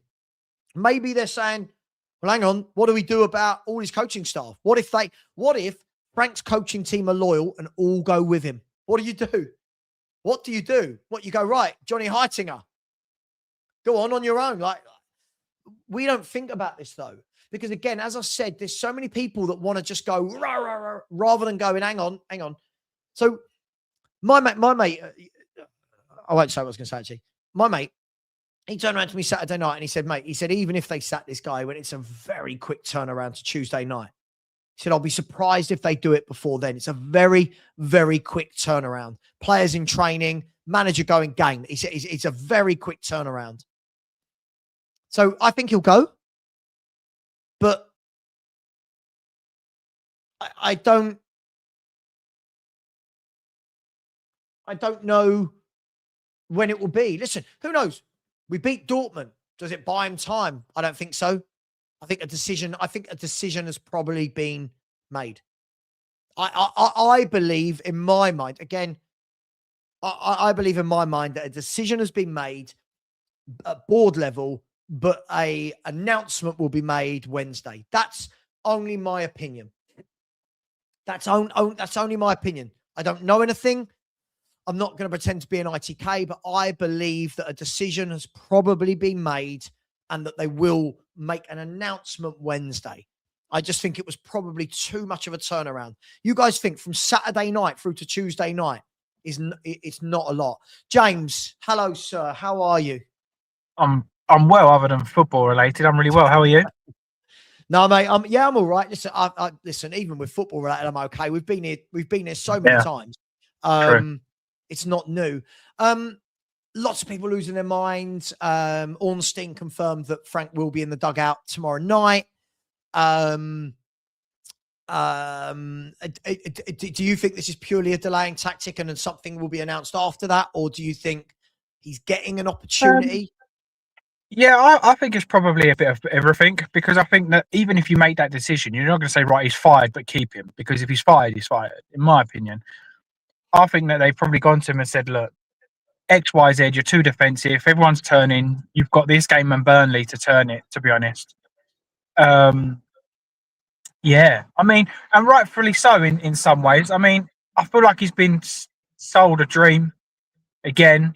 I feel like we got a couple of good players in the summer, nowhere near what we needed. And I think, I don't know about you, but I probably underestimated the squad last season and criticised Ange more than he probably deserved.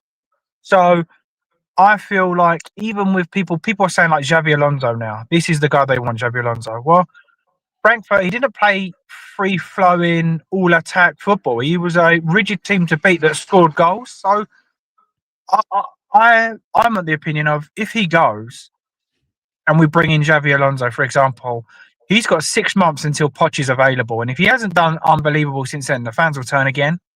So I just don't see the point. I really don't see the point. Just give him till the end of the season. Unless we start to look like we are going down, like if we're 2 or 3 points into the relegation, for me, I don't see the point. Yeah, I mean, I think he is gone. I do think he is gone. Is my personal opinion. Doesn't mean I'm right. It's just an opinion. I do think he's gone. I think that tomorrow's almost a gimme. If we're, I think when you look at the players that are available, James, for tomorrow night, I think we're struggling to field an 11. Borussia Dortmund, by the way, have lost 3 games in 27 all season. I feel like, and that was Leverkusen, Bayern Munich, and Man City. So, James,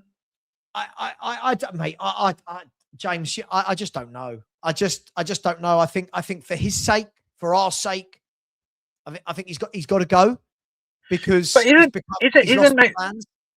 isn't that showing signs of weakness? What we'll do is we'll let him lose the next game, for example, and then we'll sack him. Your next game is the only competition you're left available. So if you sack him before, maybe bring someone in for a feel-good factor to try and pick up some points. I don't know if that's possible, but yeah, I don't know. If they think that he's the wrong guy for the job, we'll keep him anyway and lose and go out of that competition. And then I don't know. It just doesn't sit right with me. As a board, I understand what you're saying. I feel that that's a weak mentality board that don't want to win. No, I completely agree, and I expect us to lose.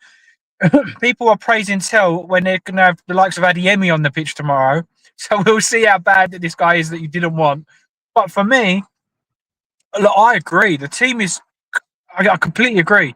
But as owners, if they feel like this guy is wrong and he ain't going to pick up points against Burnley, West Ham, why would you keep him here for Dortmund? That is my main question. Sure, but you've got 48 hours to make plans to change it. This is the difference, right? Don't forget to get rid of this guy. It's a lot of work behind the scenes. It's a lot of does Frank's staff go with him? How do they sort all that out? And then what are you doing? Who is going in charge of that game for feel good factor tomorrow night? I don't think there is anyone. No, like, I agree. Who can you possibly get in 48 hours? Does Johnny Heitinger go in? Now, look, this tomorrow, these are, Gray and Simmons, we understand, have knocks, right? At the moment, if Gray and Simmons shake off their knocks, this is the 11 that will play Borussia Dortmund tomorrow night. Possibly Jed Spence for a Doge. I don't know, right?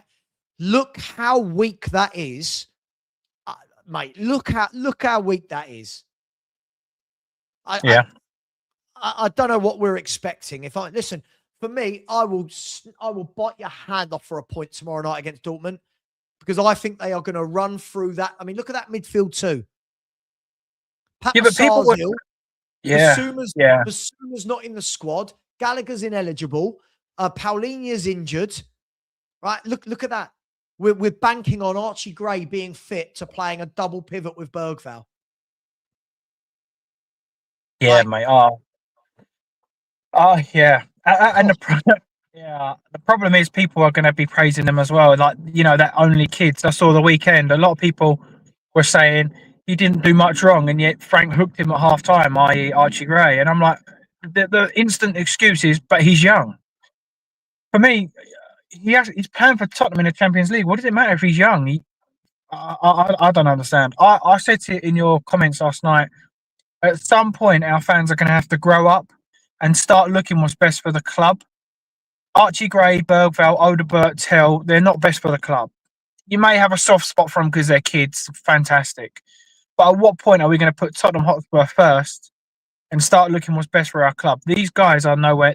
These guys, you may be able to get away with one in your squad.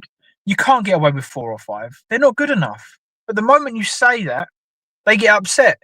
So I don't know what to say, because I feel like a club pretend they want more. Or I think the famous line is you want to be a big club until your club starts acting like a big club, and then you're not happy about it. Could you imagine if Man City were upset about selling Marmoush, for example, if he goes? Man City fans won't care. They'll go, it doesn't matter, on to the next one. But our fans, if we were to sell Bergvall, he was going to go to Barcelona. Odebert's the next generation right winger.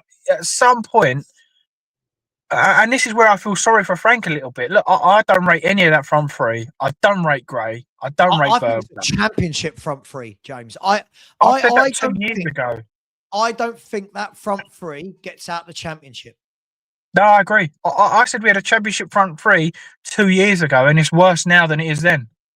So it makes sense. It is absolutely diabolical. But I'm looking to see what this miracle manager does that comes in with that front three and gets them scoring goals week in, week out, because apparently it's going to happen. But I think Harry Redknapp said it today, James. I put it up earlier. Harry Redknapp said this he said, the biggest problem is the recruitment. Stop bringing in average players.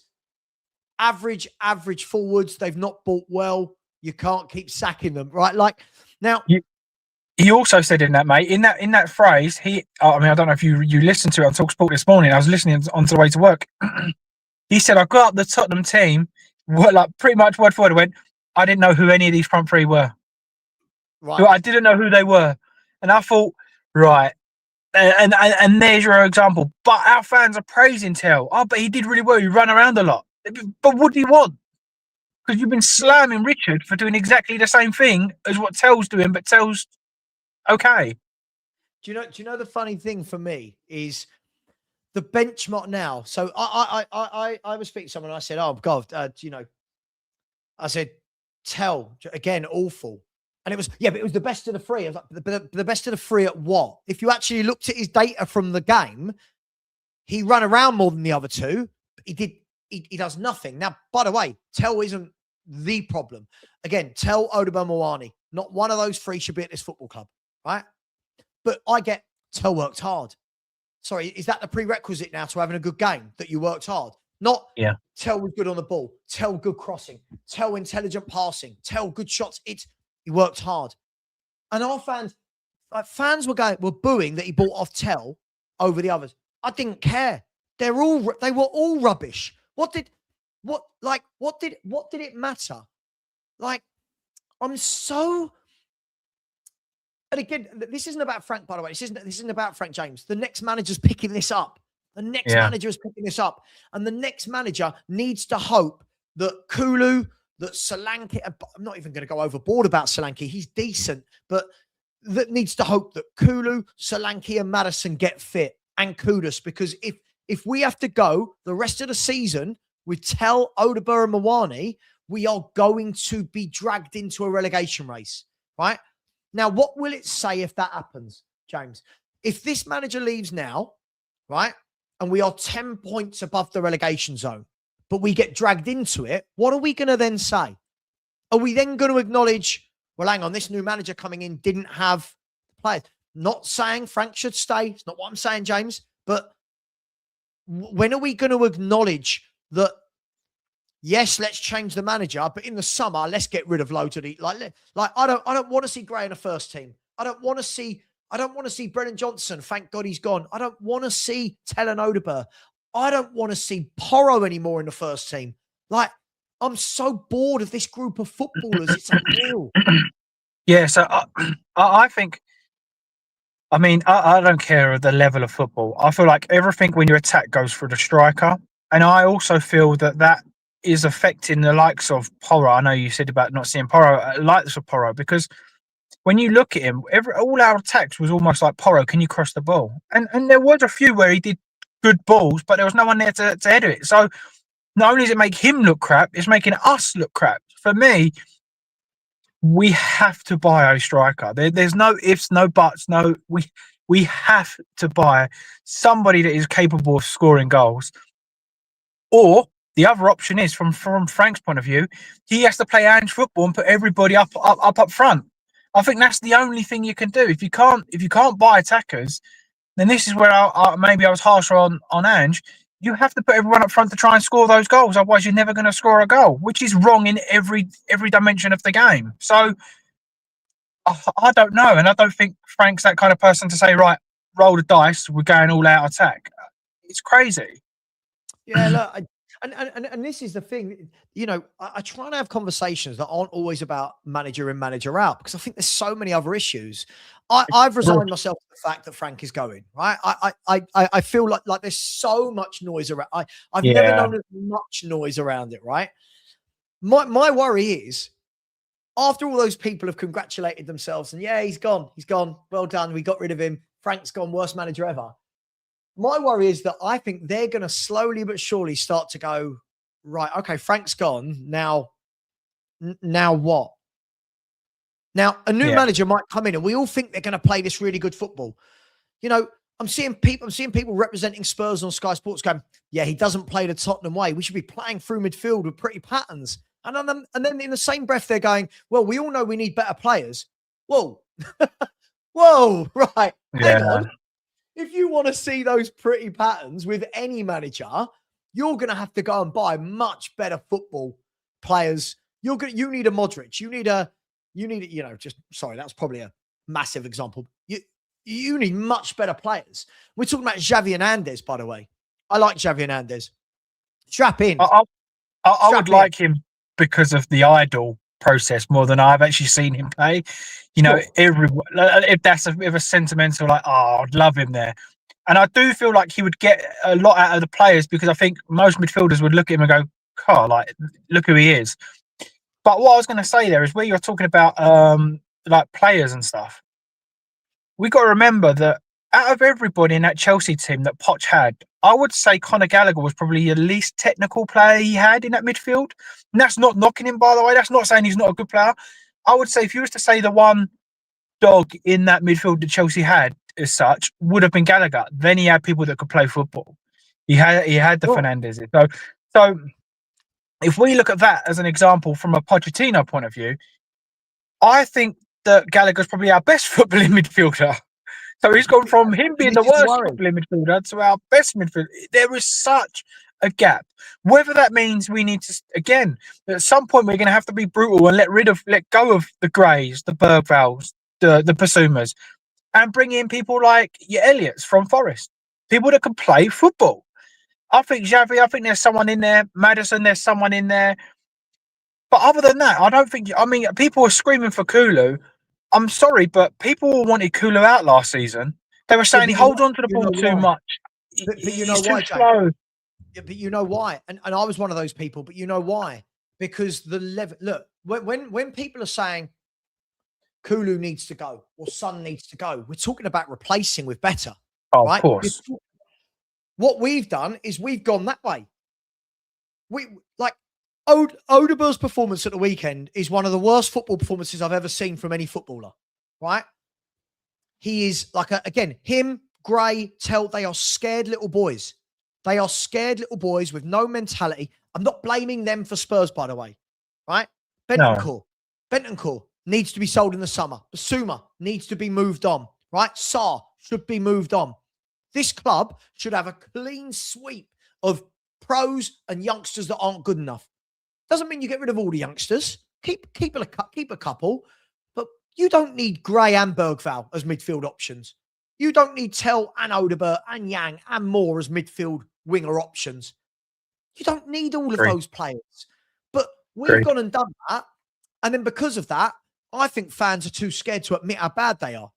So if I talk about them, the first thing Lubo says to me is, what about the senior pros? Yeah, I've talked about them. They're shit. We know they're shit, but they've been here years to prove they're shit. They can go, right?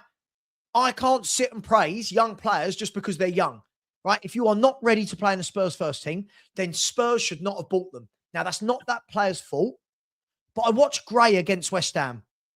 Again, the levels when Basuma came on compared to Gray was frightening, right? Yeah. Now, we can say, yeah, he's a senior pro, but I'm talking about stamina, work rate, physicality. If Gray is 19, why hasn't he been in the gym for the last 2 years bulking out? If he's lightweight, just football IQ. But for me, it's just football IQ. I know people will say, I was having a conversation with a guy yesterday, and he said about was like Grays and Bergvalls, and he said, but you have done well with youth before in the likes of Gareth Bale and blah blah blah. I said, well, not really. I said, when you look at it, Gareth Bale was tearing up, scoring free kicks in the Champions League in the Championship week in week out before we bought him. And he said, well, Gray kind of did the same. I said, well, no, he was a right back. There's a complete difference. And I said, also, if you actually look, Harry Redknapp took him out of the squad until he was 4-0 up and then went, right, get rid of this curse, this voodoo, on you go, and then kept him back off again and then kind of drip fed him, made him hungry. I feel like the Greys, the Bergvalls, the Odeberts, the Tells are expecting to start now for Tottenham Hotspur. And all age thing aside, they're not good enough. The expectation and the footballing IQ of these young lads are not where it needs to be. So for me, I would happily sell all of them, personally. If you want to get, a bit like, oh, well, we should keep Bergvall. Okay, then loan out Bergvall, get rid of the rest. I'm okay with that. But for me, they have showed me nothing that they should be at this level. And you're forgetting the likes of Sarr. Bentancur looks like he can't really be asked. Basuma, for me, mate, he deleted every single photo off Instagram of Tottenham Hotspur. So that's enough for him to say, I'm not interested. And yet we're so desperate we're playing him. It's at that point where I personally would rather see Luke and William Barnett. Is it Lewis William Barnett? I'd rather see him. I'd rather see him for 10, 20 minutes than I would Gray. I really would. Because I've seen bits, I'm like, oh. But it's a double-edged sword. Of course. It's a double-edged sword, right? Because one, these boys shouldn't be in the first team. But two, agreed.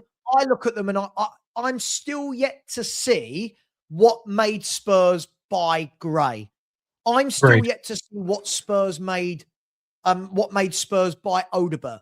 I keep hearing that they're good young players, but I haven't seen any glimpse from any of them of, oh, that was nice.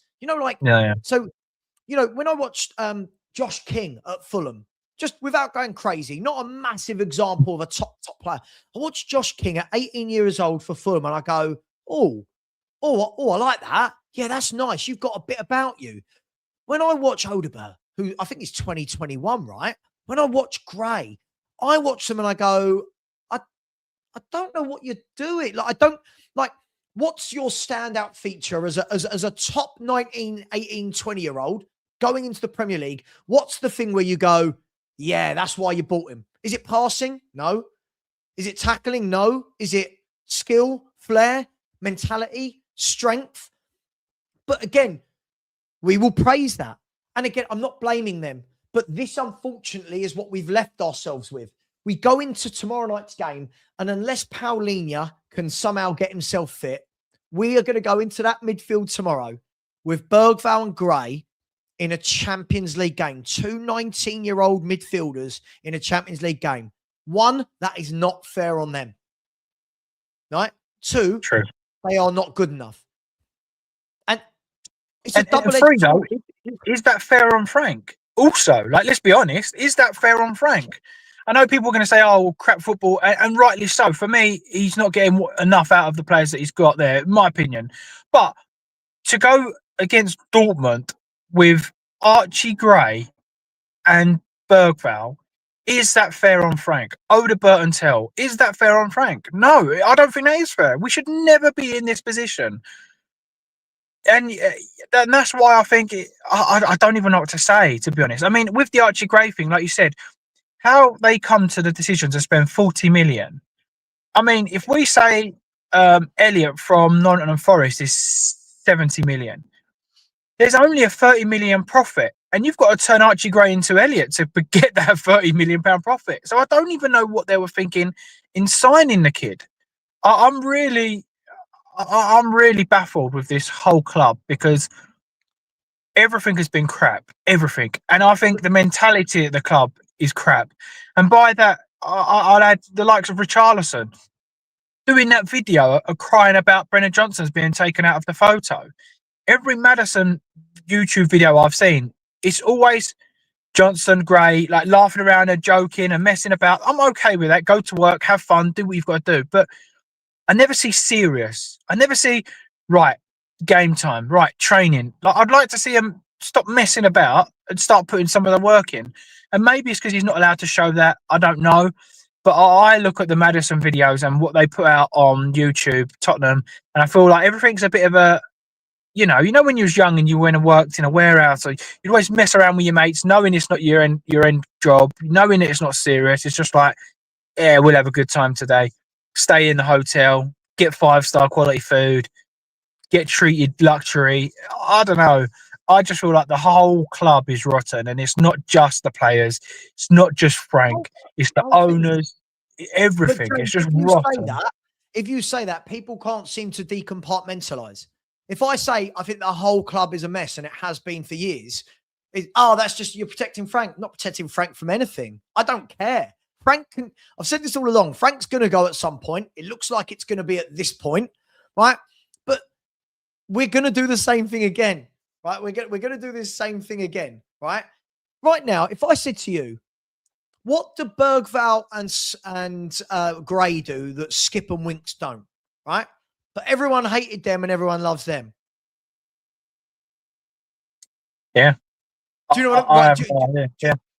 Do you know what I mean, right? But what we'll do is we'll praise them because they've got teenager in their age, right? Uh-huh. But again, if Spurs had anything about them, this is what Spurs should have done for me. You turn around and you've already bought Bergvall, right? We had bought Bergvall in the January, ready to join in the summer, if I'm not wrong. I think I'm right with that, right? So you go, right, that's our 18-year-old young midfielder that we think has got really good talent, really good prospect for the future, right? That guy should have been bought in last year, sent straight out on loan to play 38 games a season somewhere, and Tottenham should have gone and bought 2 or 3 season pros in centre mid, no Archie Gray being bought in. You've got your young player for the future in terms of Bergvall. Then you've got your 2 youngsters behind him that are at Spurs in the likes of Hall and the likes of younger than that, Luca Williams-Barnett or Olasesi. And you go, right, there you go. You got 1 we've bought, a couple that are from the youth team. Let's loan that out. Right. Skip's gone. Right. Ndombele's gone. Lo Celso's gone. What are we going to do? Right. We're going to go and bring in, I don't know, Ruben, just spitballing. Ruben Neves, Manu Kone, right. Now you've got a proper midfield. Now you go, right, Bergvall, you've had a good year on loan. Right, now come back into the fold. We're going to move someone like a Papa Sarr on. Now, Bergvall, you come in, you're going to take that place. Now, fight, earn your place. 15 minutes here, 20 minutes there, 20. Right? No, what we've done is we've gone and got Sarr a few years ago, was 18 at the time. Then a couple of years later gone, right, we're now going to have Bergvall and Gray, who are also both 18. Obviously, he got older at that point, but now that they're both 18. And then we're sitting here going, oh, why don't we play good football? Why isn't our mentality good? Why are we played off the... Well, we're buying kids, putting them alongside Paulinho, who isn't even ours, right? Yeah. Bentancur, who clearly has been going like that for years, right? And putting them alongside Papa Sarr, who has done nothing in a Spurs shirt, but still gets raved about because he runs around a lot. Now, this is what Tottenham do, but you're right. Then you got sections of the fan base that still want to see that. They still want to see Graham, but I want one of them. Give me one of those youngsters. I don't need two of them in the team. Who else does that? Yeah. Look at Villa right now. You look at Villa. And the proof's in the pudding, right? The proof's in the pudding. Last thing, James. Villa, when you look at them, right, they've got that young Bogard, right, that's getting minutes, right? That young midfielder, I can't remember his name, Lamine Bogard or whatever his first name is, right? All of the 4-5 in front of him are McGinn, Kamara, Onana, and Tielemans, right? And Ross Barkley, if you want to add him as a squad player. Spurs have gone the other way. I know. Ndombele, Lo Celso, Skip, Højbjerg, that you can all go. We're going to bring in two teenagers. It's absolutely shambolic. Yeah. Sorry, yeah. mate. And a lot of the fans are kind of talking about that. A lot of fans say, "Oh, we don't do that. It doesn't work for us." You know, or the players need to be around the first team more often. The proof's in the pudding, right? That is it. Vuskovic, the centre back that's gone out. Yeah. So the proof's in the pudding. People saying, "Oh, they need to stay with us, learn and grow, and learn the system." Well, we've loaned out probably dubbed one of the best defenders, up and coming defenders in the world, dubbed. And he, in fairness to him, he's gone out. He come out and said, "I wanted to go out on loan because I want to play, I want to get minutes," and he's shining in that league. So fair play to him. So surely the proof's in the pudding. The Dane Scarlets, the Will Lankshire's, the Donnellys, if they were good enough, they would have gone out and shined like Vuskovic, and then they'd be ready to come back into the Tottenham team. But unfortunately, when you buy rubbish, you can't turn water into wine. It don't work like that. You have to have something there in the first place. And that, for me, is the biggest concern, is not only have we filled them with youth, I think we filled them in with, like, bang average youth. I don't feel like there's anything coming up. I don't see anything from Odebert to say, yes. If I saw him take on his man every single time and deliver a terrible cross, I would say, you know what? He's got something. He's beating his man week in, week out. He just needs that last little final touch. And then I would say, I think Frank, or insert manager here, could work with him. But he doesn't beat his man. He don't control the ball. He's not brave. He don't score. His first option is get the ball passed back. Get the ball passed back. For me, I don't see anything. Tell seems like he's throwing his toys out of the pram in the respect of, I want to leave and go and play football because I want to play for the French team. I think that guy needs to actually have a look at the French team and realise he's got Dembele and stuff like that in front of him. The guy ain't getting anywhere near the squad. Again, it's just pathetic for me. It really, really is. The fact that we've allowed our squad to become this bad and our fans are attached to players this poor, that all stems back to the board for me. All of it. Yeah, I agree, mate. And look, we know we're about to go and we know we're about to do the merry-go-round. We know we are, right? We know we're about to do the merry-go-round. But look, I'm looking at Matisse Tell. So he threw his toys out the pram coming off on the weekend, right? And fans go, "Oh, he was the best." Best of what, right? Goals 0, assists 0, expected assists 0.02, key passes 2. Right, crosses 7 attempted, none landed. 14 out of 18 passes short, accurate.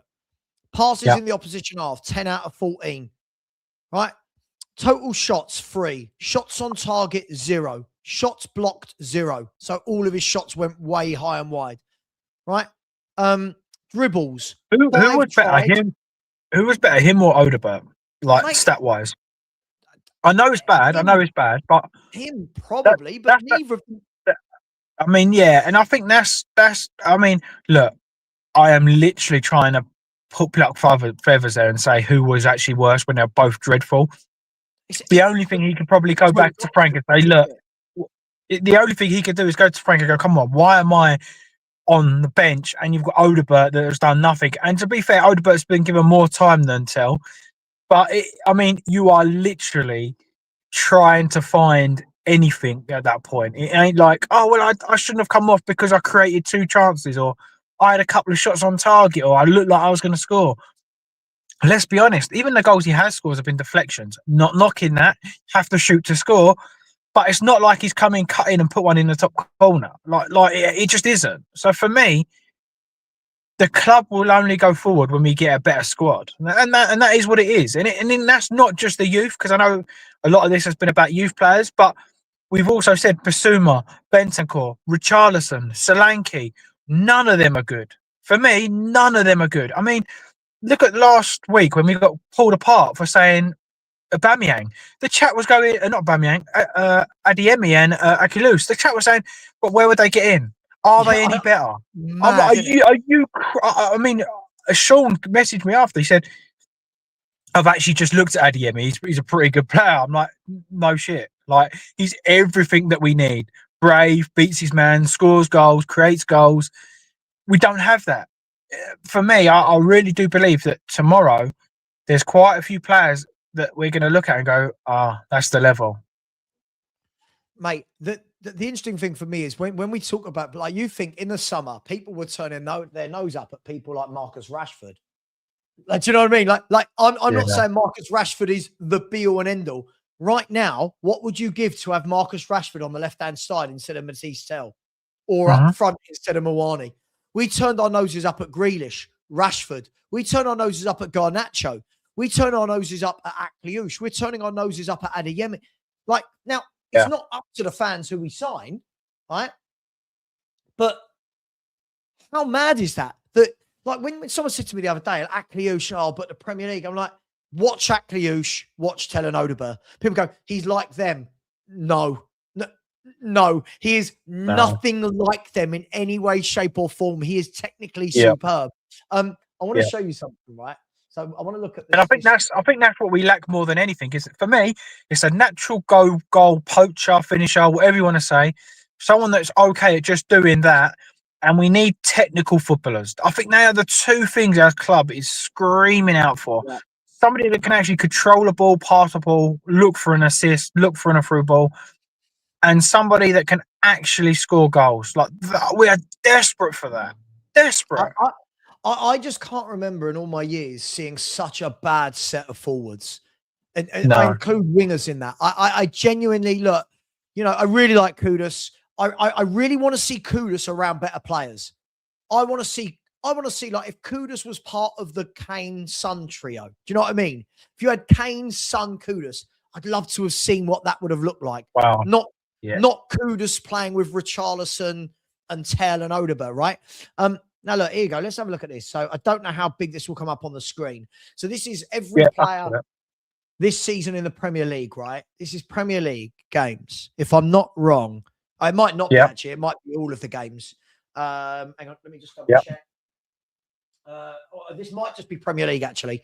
And you look at that, right? So you've got Richarlison out there with 10 GA.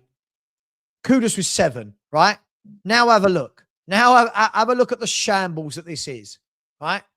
Where's the forwards? You've got Mickey the next 3 are Paulinho, Van der Ven and Romero. So a DM and 2 centre mids. Papa Sarr, who is a box-to-box centre mid. And then you look, Matisse Tell. Simmons with 4 is shocking. Tell with 3, right? Tell with 3 goal contributions, right? Now go down. Have a look. Have a look at Wilson Odegaard. 1 goal contribution in 20 matches played. Yeah. right? But Randall Kolo Muani, 0 goal contribution. So between Muani, Tell, and Odeber, they have 4 goal contributions between them. Right? Now, that is 15 starts for Muani. Sorry, 15 games for Muani. How many for Odeber? 20 for Odeber. So that's 35. And then Tell 15. So 50 appearances for GA, right? Now, let's be fair and let's now look at starts. So 6 starts for Tell, 7 for Odeber. So that's 13. And then 11 for Muani. So in, what's that, 24? So in 24 starts and 50 appearances between them, they have managed 4 GA. Now, when I watched the game Saturday, how much of that football did someone like Matisse Tell have? People are telling me it's the formation, it's attack. He had so much of the ball out wide. Couldn't beat his man. Couldn't get a crossing. Anytime he had a shot, it flew. But it's it's okay to say that the tactics are crap. It's okay, fine.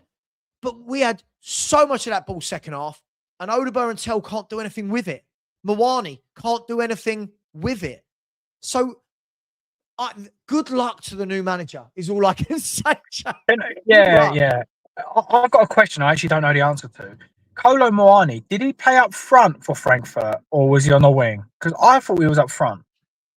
I'm not sure. If I remember rightly, I think a lot of it was up front, but he can drift, right? He does drift. This is what I was saying, and I said to Stel, like, I'm not knocking him at all. He's saying, but he's very good at beating his man. And I said, no, you're crazy. And he was like, but he's a winger. He beats his man. And I said, absolutely not. And then this game, he had time and time where he was 1-on-1. I was like, show me then. Beat your man. Do it. And he didn't. He couldn't. He could not beat his man. And the basics of any striker or winger is beat your man first. And he can't, Tell can't, Odeber can't. If you can't beat your man, you can't enter the second stage of the attack. And by that, I mean, kudos. Whether you think he's been good enough, final ball, goal scoring, assists, whatever, but he always beats his man or gets that space. And then the next phase is the next phase. The other players can't even do that first phase of beating their man or making space. So without that, you're pretty knackered. Hence why we had to go 2 up front. And even that didn't work because you're then relying on Richarlison. So for me, again, this is why personally, I think Frank has been poor, but you can only do what you can do with certain players. So for me, I don't see the point in sacking him personally. I just feel like you're going to replace somebody else with that, and they're going to come in this bad vibe, or you're going to get 6 months good out of them, then it's going to go bad, and then you're going to pay another 20 million to sack them. So for me, if you are thinking of sacking him, or that's the answer, I would say, look, you've got to the end of the season. Unless we start getting to 4 or 5 points to that relegation, then you go. But until that point, everyone's talking about replacing him in the summer or bringing in an interim. So what? You're just delaying the problem by putting in an interim. We've got 2 players on loan, and we're going to get a manager on loan as well to do it. Where is the club going forward? For me, the club need to know where they're going to go forward, and I don't think anyone knows. I really don't think anyone knows. I was going to come down with you to the protests and stuff. And do you know what? I know this is bad. I'm so glad I didn't waste my money. I mean, I was busy with my son's football, but I'm so glad I did not waste my money, because that club, I wouldn't pay a fiver to go watch them, and that's without the travel. It is so bad. There's not one player in that squad, maybe Van der Ven, maybe Porro, but I mean, you are absolutely clutching for me to want to go to that stadium. As I've said, step 1 for some people might be Frank going. What's step 2, 3, 4, 5, 6, 7, 8, 9, 10, 11, 12? Like, and again, Pilch. Yeah. Second at Pilch. The fans in the stand were losing their mind at this. Tell had 4 separate opportunities within one passage of play. It kept going out to him, and you're like, beat your man. Get a crossing. He just does nothing. He does step over, lays it back 5 yards. You're like, mate, do something. And then has the cheek to be annoyed that he's come off. And don't get me wrong, I'm not saying Odegaard or Mawani should have stayed on, but look at what we're arguing again, James. We're arguing again about who's been worse out of shit players. And Yeah. I keep hearing it's not their fault. They need time. Who signed these footballers? But isn't what happens? What happened to the points and the terms of earning your spot? You know, there was a period. I'm not sure it was Berbatov, Keane, Defoe. I bet Defoe probably had 20 appearances that season and come off the bench 10 of them and still bagged 15 goals. But people seem to forget that. They seem to think, well, no, but poor him, he's come off the bench. I think Solskjaer was another one who made an absolute living of coming off the bench and scoring a goal. We've got rubbish that come off the bench and do nothing, and then our fans go, but he is a sub. Like, what's he meant to do? All of his appearances are sub. Well, in my opinion, he should stay a sub until he can prove that he deserves to be in the first 11. Unfortunately, we don't have the players to kind of do that. So they're in the first 11. Yeah, Rob, you're being pedantic as always. I'm saying the 7th manager is going to be the manager that comes in at the point of the thumbnail. And I'm just going back 6 years to when Poch was here. I think you're being pedantic. I don't know. I don't know. You always used to be all right. Now you just seem really pedantic with everything. Yeah, listen, no one's saying Xavi wasn't awful. No one's saying that. Listen, this front three, front four, whatever you want to say, is the worst I've seen at Spurs in the Premier League era. We always had someone that would paper over that crack. We always had someone. Even if Sheringham played in a shit team, you had Sheringham and you'd go, that boy's going to do something. Kane and Son did it for a decade, right? Yeah. You had Keane, Defoe, Berbatov. You had supporting players like Nico Cranchaw. What I wouldn't give for Nico Cranchaw right now. And by the way, he wasn't even a mainstay of the team. But that's how bad we've got. That's how bad we've got, that we are clutching at straws. I went back to the pub after the game, right? And honestly, people were debating about Tel v Odegaard, and I'm like, what are we doing here? This is what are we doing here? This is mental. I don't want to argue with someone about who would you start out of those two. I don't want either of them, right? This is the problem again. Right, this is the problem again. We all talk about Kudus. Like, Kudus, when he doesn't play, you notice just how poor the others are. That doesn't mean that Kudus doesn't get critiqued. That doesn't mean that there are things that are frustrating me about Kudus. But you watch Kudus, he's a footballer. Technical ability, power, shielding the ball, can take players on. I watch the others, and Tel gets a goal against Bournemouth, and everyone starts going, where's the apologies? Odegaard gets a goal against Villa. Where's the apologies? What are we doing here? If one of them scores a goal tomorrow night, it will be, where's the apology? You're our front three. You should be fucking scoring goals. You should be scoring goals. Yeah, absolutely. It's absolutely. mad. And it does, like they say, it does fall on Xavi as well. I think the only thing you can say is he's just signed, new league. He looks like he's getting bigger as well. He looks like he is bulking up. But if you're talking about footballing ability or footballing performances, he's been awful as well. And I don't think anybody would say otherwise. This is his first. You know the difference, James? I think the difference is, as bad as Xavi Simons has been, we've all seen flashes where you go, yeah, you can play. Do you know what I mean? Yeah. We've seen enough that you go, you are a footballer, right? The others, I don't think I've seen. I've never watched Tel and gone, yeah. I thought the goal he scored against Bournemouth, good goal, cut inside, low drive, no problem with it. But aren't these basics? Aren't this what we should be seeing from all players? Not, Completely. And again, just because people get upset with me, doesn't mean I don't think some of the senior pros should go. I'm of the opinion that the Bentancurs, the Porros, and the Romeros now have been here through so much toxicity that they're broken fundamentally. But if you suggest selling any of them, maybe not Bentancur, you suggest selling them, it's look, I think this whole squad needs to be ripped out. And I would love to give the keys to someone like Ralph Rangnick and say, just using him as an example, go on, right? Come on. He's a journeyman at 22, but Savva won't admit it. Won't admit what? What are you talking about? Listen, as I've just said, he's not had a good start to the season. He's not. Right? I Correct. think Yeah. there's something in there. If I'm wrong, I'm wrong. How can I call a 22-year-old a journeyman? What are we doing here? Just relax. Oh God, Craig, yeah. Oh my God.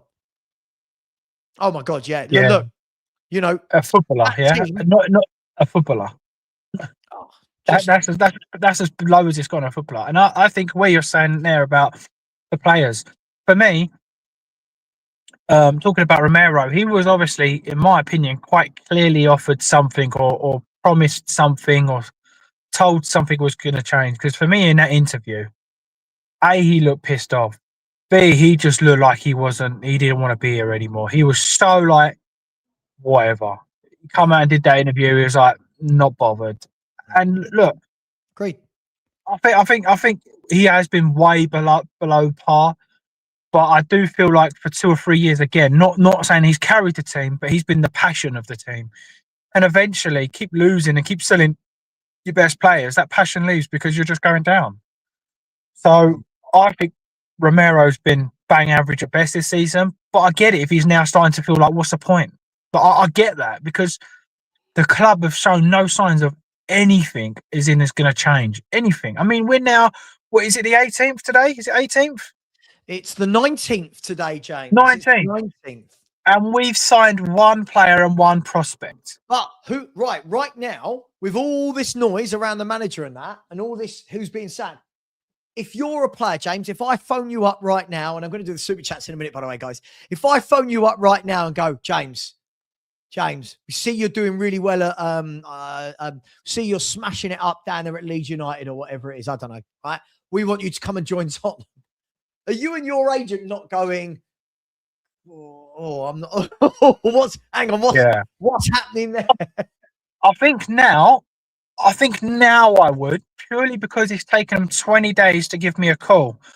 I think if they called me the 25th, 26th, 27th of December and gone, look, the old owner's gone. We're back in Frank. We're back in the team. This is our first window. Let us show you that we're going to be going on to bigger and better things. Nothing. What they've done is just waited and gone, we're stuck here. Now what? Now they're probably scraping the bottom of the barrel because they're going, okay. For me, the only thing that they could do is potentially things like you could kind of go to the likes of Morgan Gibbs White as an example. If no one else is into him, but you're finding relegation, we're slightly above that.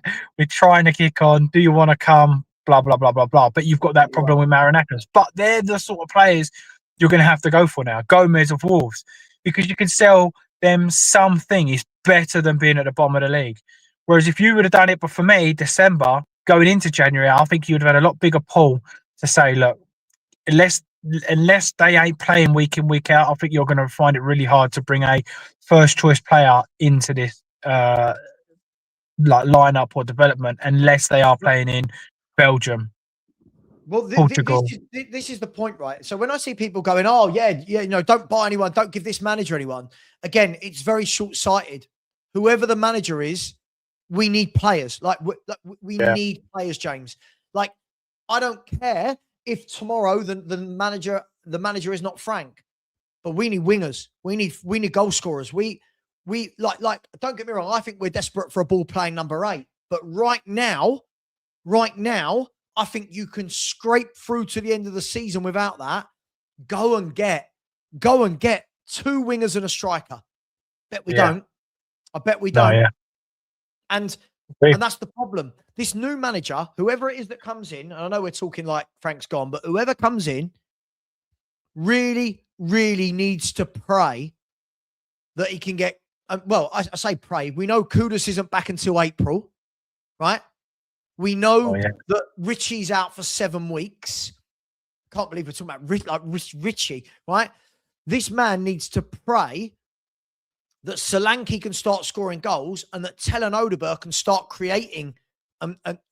Because otherwise, this next manager is going to come in and what I don't want to see is if this next manager doesn't start scoring goals and creating with these players, suddenly people going, oh, we need new players. Well, no, hang on. So, mate, whole thing's a mess. Look, as I said, for me, players like the only one I would really be annoyed about losing is the only one that I think will fetch big money. Let that sink in. And that is Mickey van der Ven, right? Yeah. Other than Mickey van der Ven, I don't want to lose Maddison, but again, so many injuries. Other than that, who am I looking at in this team? If I wake up tomorrow morning and go, oh my God, we've sold, James, don't care. I don't rate any of the fullbacks. Romero for me I think Romero's a bad apple. Doesn't mean he's a bad footballer, but he's a bad apple. Bentancur, his time's done. Basuma, his time's done. Graham Bergford, I don't really care about yet. Tell Odeber, Richarlison, Solanke. Who is it? Who is it that you care about if they leave tomorrow? No, I agree. I think it's the same. I do think it's the same. It's your Van der Ven. I like Porro. I think he could be. If you've got a decent goal scorer, striker in up front, I think he would have his own attributes that would be good. But again, yeah, you're clutching. Kudos to Maddison. I wouldn't want them to leave. I know Maddison's injured all the time. Sure. But I mean, I'm not going to be a bit upset like I was when we lose a Bale or a Ginola. Look, Kudos probably I should have put in there as well. People in the chat mentioning Paulinho is not a Spurs player. Like, we don't own him yet at the moment. Yeah. When he leaves, we know that he's leaving, right? Yeah. So Stefan, so tell us why. See, again, when people say this, so tell us why we've been shit on and off for 6 years. Then is Jose shit? Is Conte shit? Nuno shit? Potts was shit at the end, was he? And shit, Frank shit. Like, you haven't listened to the bigger picture. Again, what makes me laugh, James, is I spent an hour and a half before you coming on here talking about the whole club, and then people like Stefan just come in and just bring it back to Frank. It's like they don't listen to anything that's being said. They don't listen to anything that's being said. It's people like this are hard work when they're in the YouTube community because they don't actually listen to what's being said. Mm-hmm. Yeah, and like we said, look, I think that, I mean, I do not rate this player, but I think Puppy Sarr could do a job, as in last 10 minutes, 1-0 up, holding on for the league. I wouldn't moan that Puppy Sarr's come on. Not happy with it, but I wouldn't moan. We're talking of managers coming in and playing on the front foot. Puppy Sarr doesn't play on the front foot. Gray don't play on the front foot. Bergvall tries to, not very good at it. These players, they don't play on the front foot. They're not the kind of players that they're expecting. You know, and I'm not talking of the top of the top, but you need people that can pass the ball. And their first instinct is pass, look, create. I mean, yeah, I really don't even know what to say. I'm lost at that point. Puppy Sarr, they were saying international. He didn't play even yesterday. Awful. Mate, you don't get on. Do you know what? He's played minutes in one game this tournament, and that was the game when they'd already qualified. Right? Let's look at this international thing. Honestly, I'll call him out. When people like Stefan say they're internationals, right? There are games in the Championship and League One, right, that are postponed because they've got international footballers, right? Mm-hmm. Sorry, right? There are look, Brennan Johnson was international. Don't want to watch him play football, right? Tell and Odeber are under 21 internationals. Gray is an under 21 international. Richarlison, international, brilliant. Solanke is not really an international, right? Mawani's sorry, what are we doing here? I agree. But Stefan, calling me out for what? Okay, Stefan, right, we're going to call this out, right? Stefan doesn't think the players are the problem. So what I want to see then, sign no players, right? And with this team, the new manager needs to be doing really well because Stefan said it's not the players. Fine. If the players take no responsibility and they're all internationals, right? Why were we 17th last year, 14th this year, right? For the last 4 or 5 years, it's just been getting worse and worse and worse and worse, right? Worse and worse and worse. By the way, this team doesn't even have Kane and Son to paper over. It's cracked. It's cracked. You, Stefan, cool. So you tell me then, all right, let's say Frank gets sacked tomorrow after Dortmund. We got 16 Premier League games, right? How many of those games does the new manager win with these players? Let us know. How many points? 16 games. So 16, 32, 48 points available.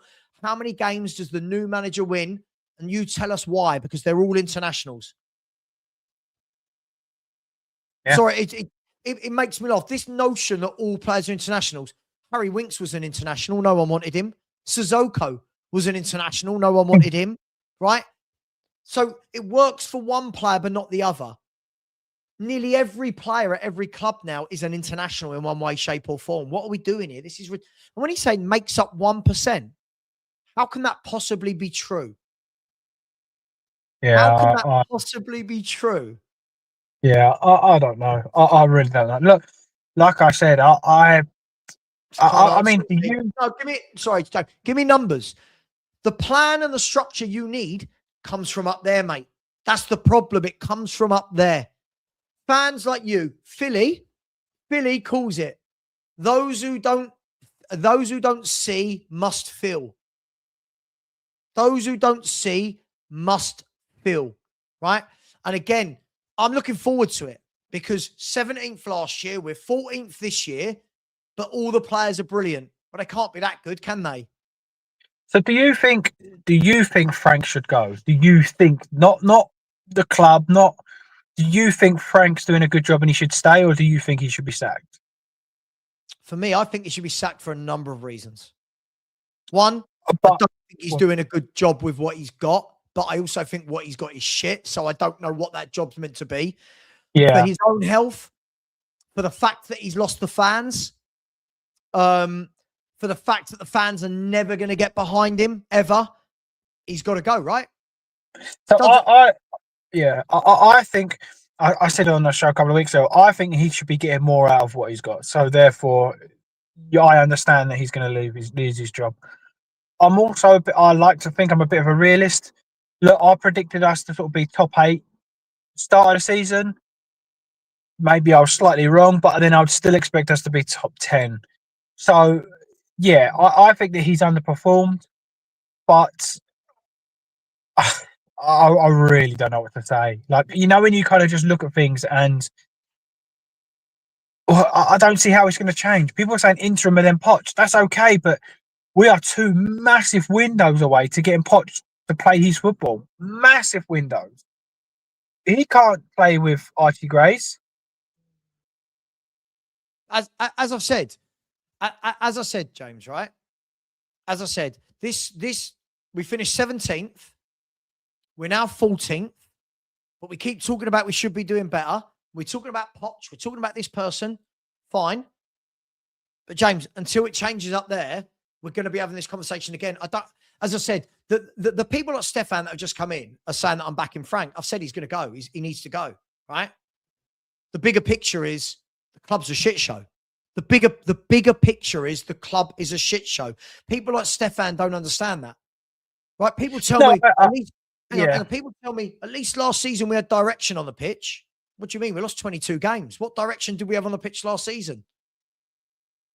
Yeah, no, look, I agree. I do agree with that side of things, but I do also feel like I said, he's just shooting himself in the foot. You know, we could all see that Tell was better than Odegaard, and that's not saying anything. Like, that's not praising of any sort. But then to take off the slightly better one or the better one compared to the other one, you're just shooting yourself in the foot, in my opinion. You can kind of see his style of football is. But hang on. When fans say that, though, James, are fans again? We've got to. There's a difference, right? There's a difference there. He didn't swap like for like. Top, right? And what he was saying was that.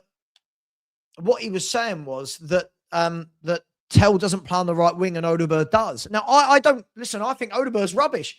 You could have subbed all 3 of them, mate. But the problem is we're arguing about which crap player comes off, which crap player stays on. No, I know. They're all, but it's but there are worse than yeah. I agree with that whole scenario. I agree with all of it. But in that moment, Tell was more dangerous than Odegaard. But you took Tell off and left Odegaard. I don't believe in this whole he played right mid, he's better right mid, because he done nothing. I would have put anyone on in that. Centre mid on right mid, they would have done more than Odegaard. But for me, I do feel like his substitutions are very right. Okay, doesn't matter. We'll just do this, and this is what it is. You know, there's been moments we've brought on centre backs where we've been chasing the game. For me, yeah, look, it is what it is. For me, he hasn't been up to par. The players are Sure. not up to par. The whole thing The stinks. ownership is not up. Yeah, the The ownerships whole are not thing up to stinks. par. I think it goes to show as well that people listen when I say that. There's 25%. If we're gonna look at the four main pillars of Spurs, the ownership, the director of football, the players, the manager. For me, they all take 25% of this, right? Now, the bigger picture above that is the board have to take 100% ownership of the way the club's been run for the last 10, 15, 20 years, right? I am saying, I've literally said, sack Frank. I don't care. Sack him. He's going to go. He needs to go for many reasons. I could sit here and list out many. He needs to go. I try and move the conversation a little bit forward. So many fans in the chat don't want to allow it to move past that. I'm saying now, Frank's gone. Now what? Because this notion that there's going to be a magic wand and suddenly we're going to be good. So when people say things to me like, so this guy said this, right? Let's have a look, right? Somebody said, I can't find it now. Somebody said, oh, come on, Savva, we've got a better squad than Brentford. I think we've got a worse attack than Brentford. I think our midfield's just as on par with Brentford. But we're going to use a club that for one moment in time are 6 points above us. That shouldn't be the benchmark. Brentford shouldn't be the benchmark. This is the worst forward line I've seen at Tottenham. 30 years. Yeah, I agree. And it shouldn't be the benchmark, but it is. And I think that's the problem. It is the benchmark. For me, Agreed. West Ham, before West Ham game, no one would have said West Ham had a better team than us. No one would have said West Ham have got better players than us. Of course not. But so then when you go and lose, I think when people's natural reactions are, and I'm not saying you, but people go, yeah, but look at, I've now seen people go, yeah, but their attack's better than our attack, or this is better than our this, or vice versa. For me, the players are a massive part of this, but the manager sets them up. And if the man, and again, this is where I kind of say maybe I was a bit harsh on Ange, even though it was absolutely diabolical. I feel like this team is good at defending, or you're going to have to go all out attack. So we either need to play 5 at the back and defend for our life, Pelini 5 at the back, or you go all out attack like Ange did to try and score any kind of goal. And even then, we've just sold probably one of our most attacking or goal threats in Johnson. So I think we can go all out attack, but not with these footballers. I think you could go all out attack last year with Maddison, with Son, with Kulu. I don't think you can go all out attack. Look, Mawani don't want to be here. Now, I'll be amazed if the new manager comes in and gets a tune out of him. Fair play. Yeah, fair play. Because that guy looks to me, half the problem is your sole striker right now does not want to be here. And if anyone says, how do I know that? Just watch him. He don't want to be here at all. Right? As I've said, I feel like I constantly get walked back into this Frank conversation. I've said Frank's going. This is all mute. This is all a moot point for me, James. But if all of these people are right and these players are so much better than we're seeing, let's see them when the new manager comes in from day one till the end of the season. Let's see the performances and the results and the number of points improve. If they do, over 16 games, if this new manager comes in and says, I don't know, this new manager loses 5, wins 7, and whatever the rest is, you go, fair, well done. If this new manager comes in, the results don't change, the goals don't change, the performances don't change. At what stage are we going to be able to turn around and go, cool, this is why people like Savva have been asking for a complete squad overhaul, right? Frank, it doesn't all have to be the conversation every minute of every day about Frank. We know Frank's going. We know Frank is going. But if anybody truly believes that this squad doesn't need an overhaul at the same time, then I'm confused. Because everyone sits there and goes, yeah, Mickey van der Ven's our only top player. And then when people like me suggest, yeah, well, we need new wingers, midfielders, forwards, fullbacks, goalkeeper, I get told, oh, hang on. Huh? You know, who comes in? I don't give a shit. I've said this, James. I'm going to stick to my word. I don't give a shit now. Whoever they bring in, half the fan base are going to like, half that fan base are going to hate. And whoever comes in is going to need time, support, and a number of years and a truckload of money. Okay. They're going to need a truckload of money, support, a plan, a strategy, a process. That's why Thomas Frank, I'm hearing, is going to get something like £24 million, if I'm not wrong. If I'm not wrong, he's going to get £24 million. I don't care about Thomas Frank. Good luck to the man. He'll get a massive payout. Somebody in the chat will tell me if that's wrong. He'll get a massive payout.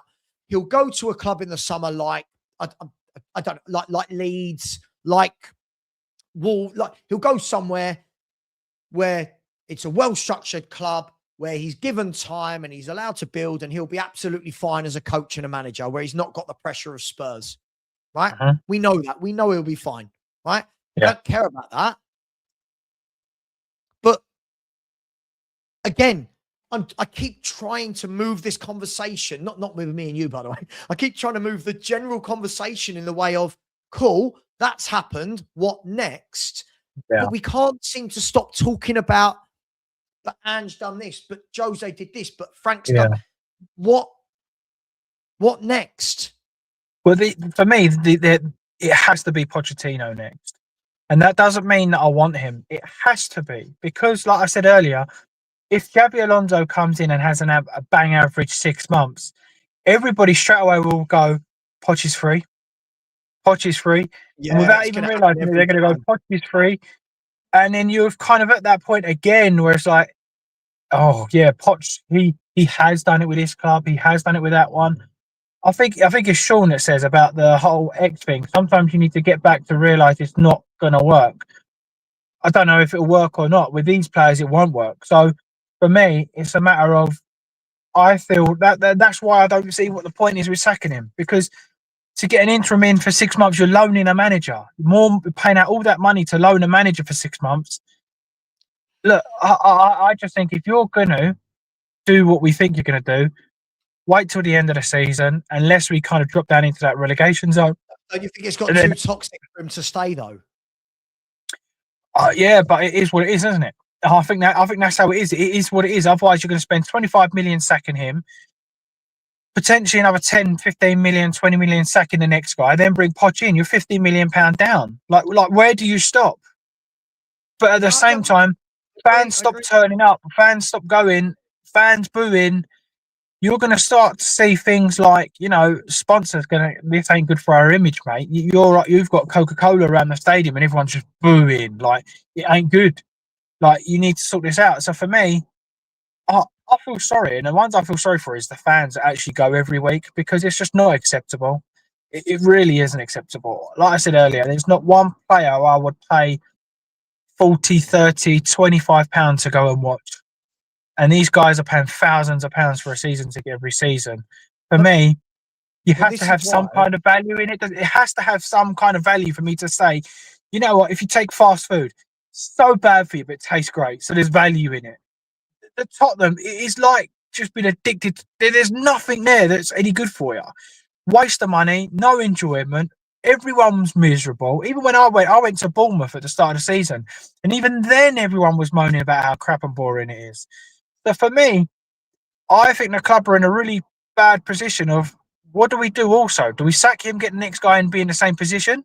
Because they've done that a lot, so it's questionable there.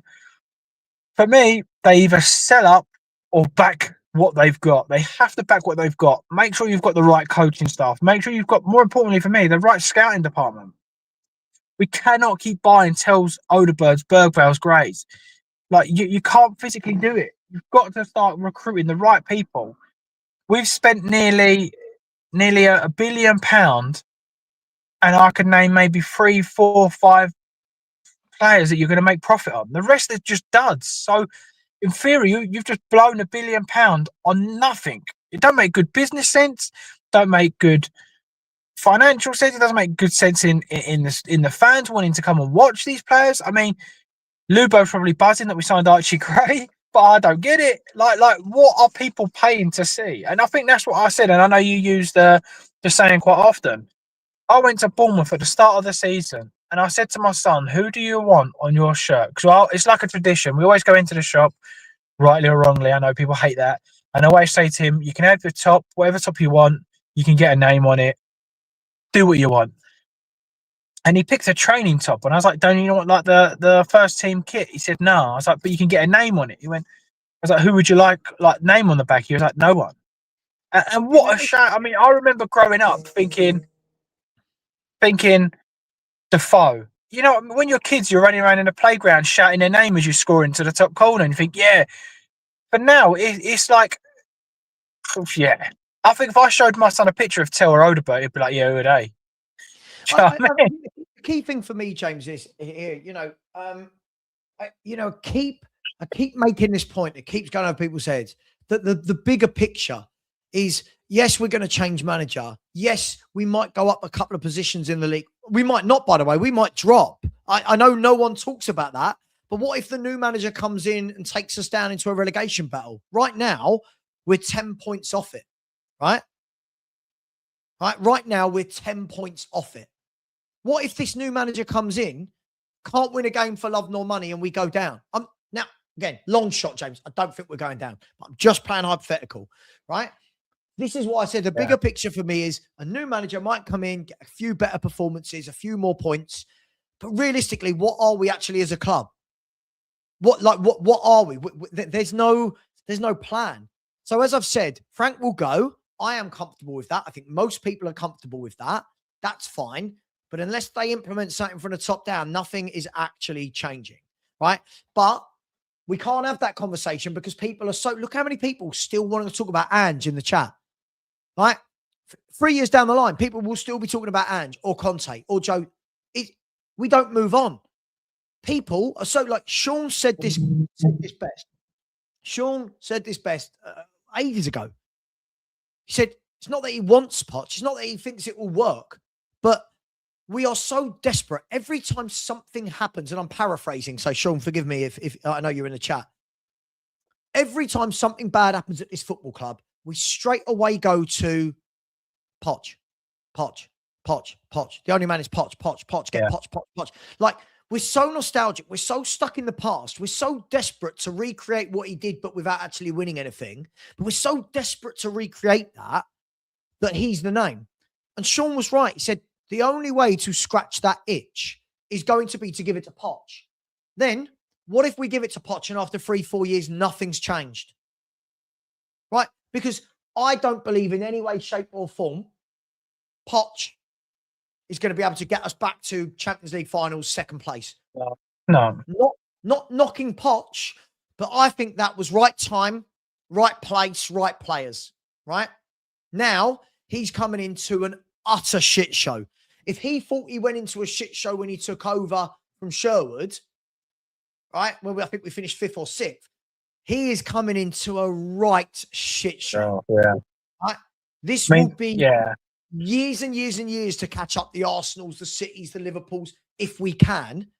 And those fans that are so desperate for that itch to be scratched, as Sean says, they'll defend him with their life. If Poch was... Let me tell you this, James, right? This is the funny thing. My uncle said this to me yesterday. He said, if Poch was getting the results we're getting now, right? And if Poch was saying the same things that Thomas Frank was saying now, people would back him because it's Poch. Right? And that's the difference, right? People will back it because it's Poch. But we won't back it because it's Frank. And that's fine. But I think people are going to be really, really disappointed that that Pochettino's not going to recreate what he did the first time. I just don't see how anyone does at the moment. I really don't. No. Yeah, I agree. And I suppose Potter's got credit in the bank, so that's probably why they would do that. Look, I think within reason, I think like I would almost feel the same. But I don't even know what to say, to be honest with you. I really don't know what to say because it's at that point where I think everything's bad. And I feel like we've now gone through managers like no tomorrow, that even a good manager now is not going to work. You're going to need real backing, real backing. You need a whole new front three. I mean, if Kudus is fit, different conversation. You need to sign Polinia and potentially get another midfielder once Gray and once Madison and everyone's back. So you're still looking to upgrade there. You need a goalkeeper. There is so much that needs to be done. And it's just crazy. It's just crazy. I don't even know which way to turn, because at the moment it is like, right, this needs to be done. Okay, get rid of the manager. We'll be okay till the summer. But then what? We're same place. Maybe not. I just can't see it with these sort of players. I think the fans need to accept that Tell's rubbish, Odebert's rubbish, Richarlison's rubbish. All three of those have got like little cults following them. Archie Gray, Bergvall, they've all got a little cult. It's almost like they support the player, not the club. So until they kind of say, you know what, this ain't good enough, it's not going to change anyway. You're giving the club an opportunity to keep these players because they're saying, right, yeah, no, he's all right. Yeah, the fans like him. We'll keep him. We'll do that. We'll just invest what we can and what we need to. This club needs massive overhauls. Massive. Agreed. And the thing is, until we stop the petty rows, Ange v Frank, until we stop the petty rows, Tell v this v, until we stop that, I don't know how fans can't see that the whole thing needs an overhaul. What we will do is Poch for me, it's not against Poch. I've got, as I said, James, I don't care who comes in. Bring him in. I don't give a shit. But until it changes up there, I hear he'll galvanise the fan base. Galvanise us for what? Sorry, lots of the fan base wanted him gone towards the end. Loads of the fans I'm seeing now don't actually want him back. So this notion that he'll galvanise us for what? What? We got a bit of feel-good factor. That doesn't galvanise for me. What's the plan at the football club? What's the strategy? What are we implementing? This, again, it's all this fluffy, feel-good feeling our fans want. Uh-huh. Oh, he'll galvanise us and give us stability. What does that mean? How can you have stability? What if he will galvanise us and stabilise us, why did he leave in the first place? Right? Because there was no stability. There was no galvanisation, right? Because he wasn't being given the players he wanted. What's different now? What's changed since he's gone? What's changed to turn around and go, he's got to go? And I know you've got to leave in a minute, mate. So when you need to go, just let me know. But yeah, I'm going to shoot, mate. I am going to shoot. But I agree with you, mate. Look, I think Frank is part of the problem. I feel like he's been given an opportunity to put a bit of a stamp on it. I mean, now he's got no front three, but yeah. Look, I feel for the guy in a way that he's been kind of left out to dry. I feel like the scapegoat was made Levy, was made Ange, when really the club have been hiding this for a long time. So I think unless something changes, there's no point even sacking Frank, to be honest. But I disagree. I think for his mental health, for our performances, for the way the fans have turned, I think you can see he's struggling in press conferences. I think Thomas Frank needs to be at a club. I think he needs to be at a club where it's well drilled, well organised. They've got their shit together. And I think he can walk into a club where you go, right, mate, just do your thing. At the moment, whoever comes into Spurs is going to need to understand they're coming into absolute chaos. Yeah. All right, then, mate. Take care, it easy. Bro. Thank you. Really appreciate that. Yeah.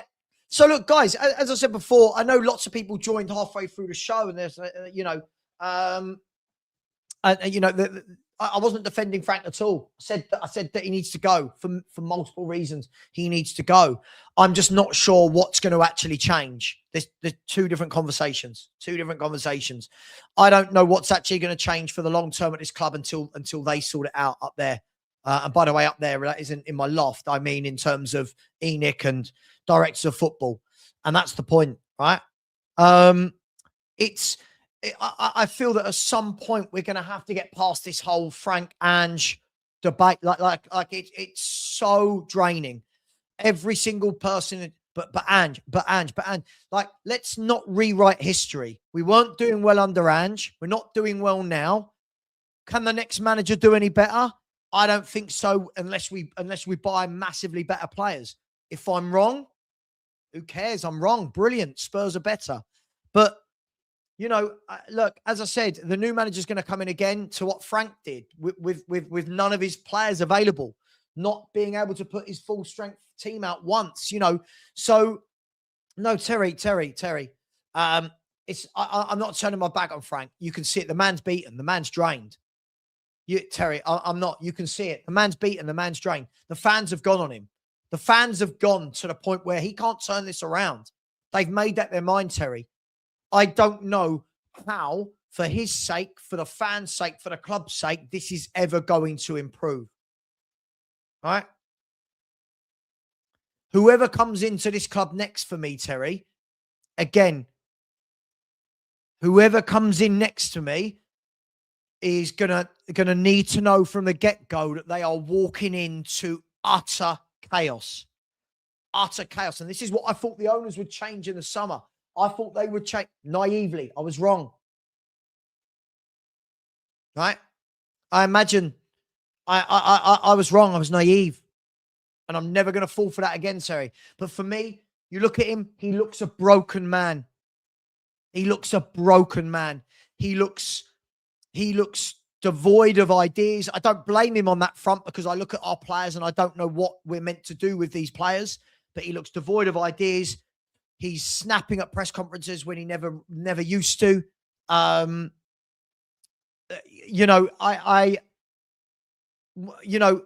don't know this theory of he's not the right guy. I don't know what that means. I don't know who the right guy is because I don't know what the plan of the club is. We constantly say he's not the right man. We want to see this style of football, but they've got to implement that.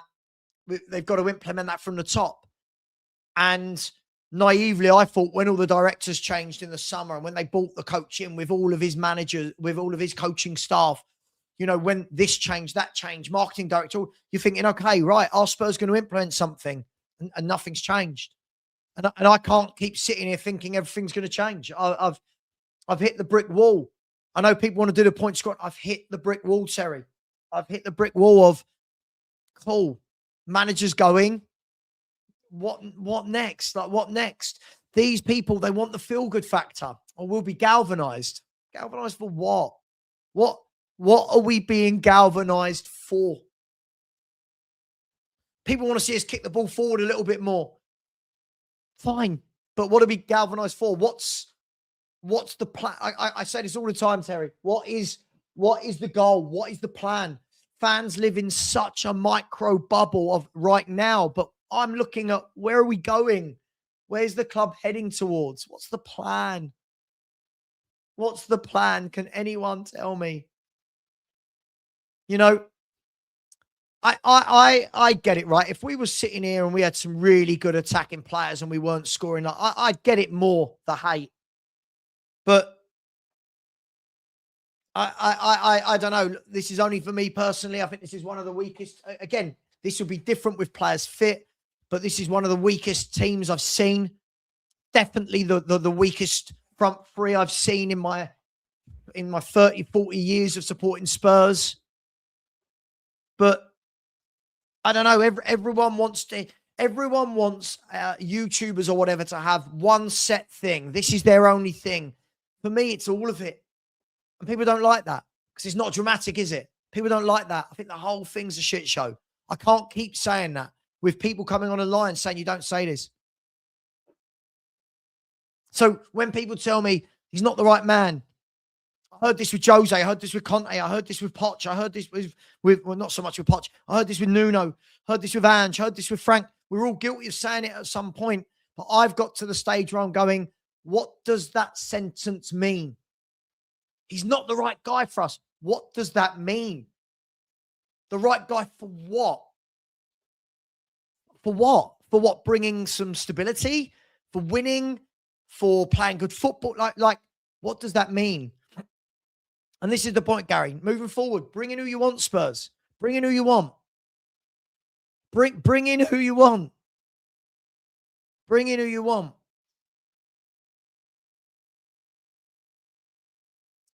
Bring in who you want. I can't watch 11, and I can't watch an 11 line up with some of these players that we saw against West Ham and ever feel, oh my God, we're going to win and we're going to be really good. I can't do it. If you don't have goals and assists in your team, how are you winning games of football? How are you winning games of football if you don't have goals and assists in your football team? And again, we're in a transfer window, aren't we?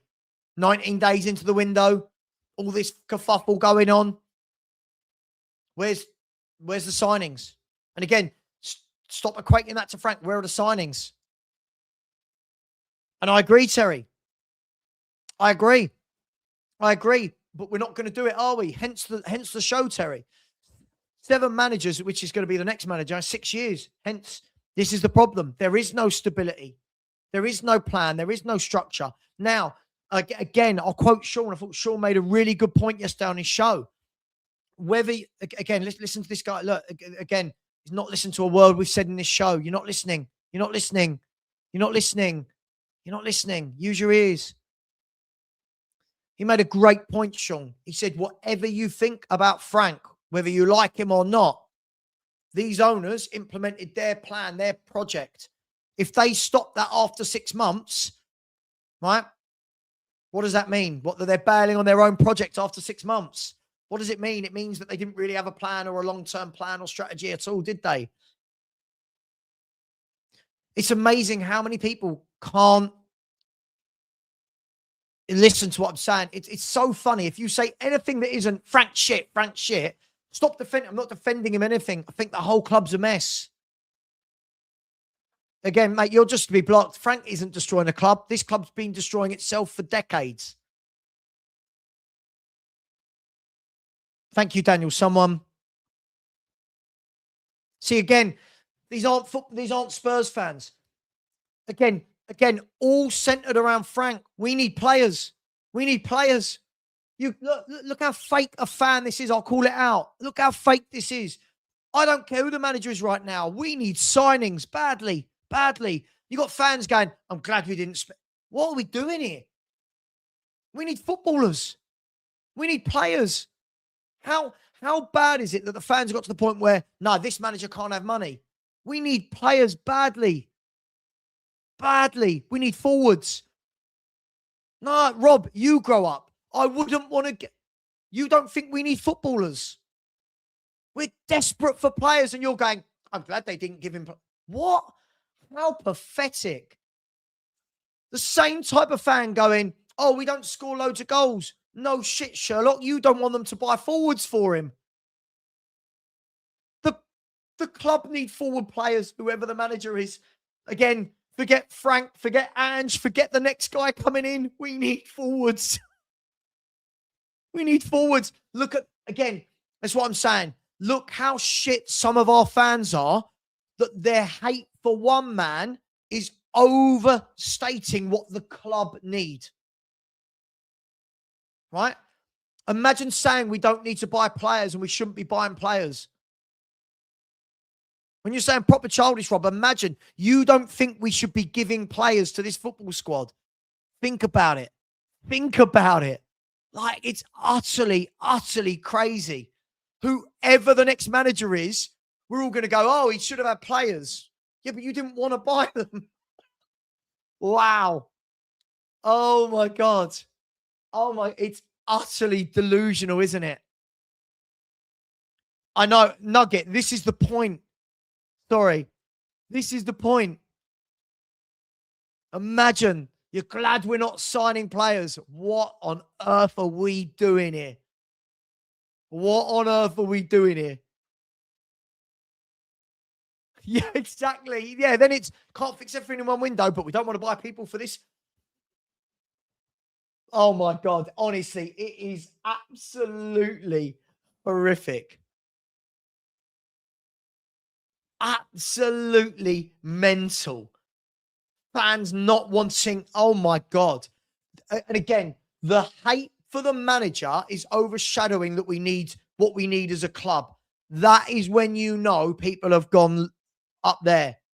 I didn't like Ange. At no point did I say, why don't buy the man players. We're sitting there going, whoever the manager is, buy players. You've got to buy players. You've got to give players. You've got to, but to say don't give players. So you don't want to buy players in this window, even though we want the manager sacked in this window. So next week it will be a different manager managing the players we could bring in.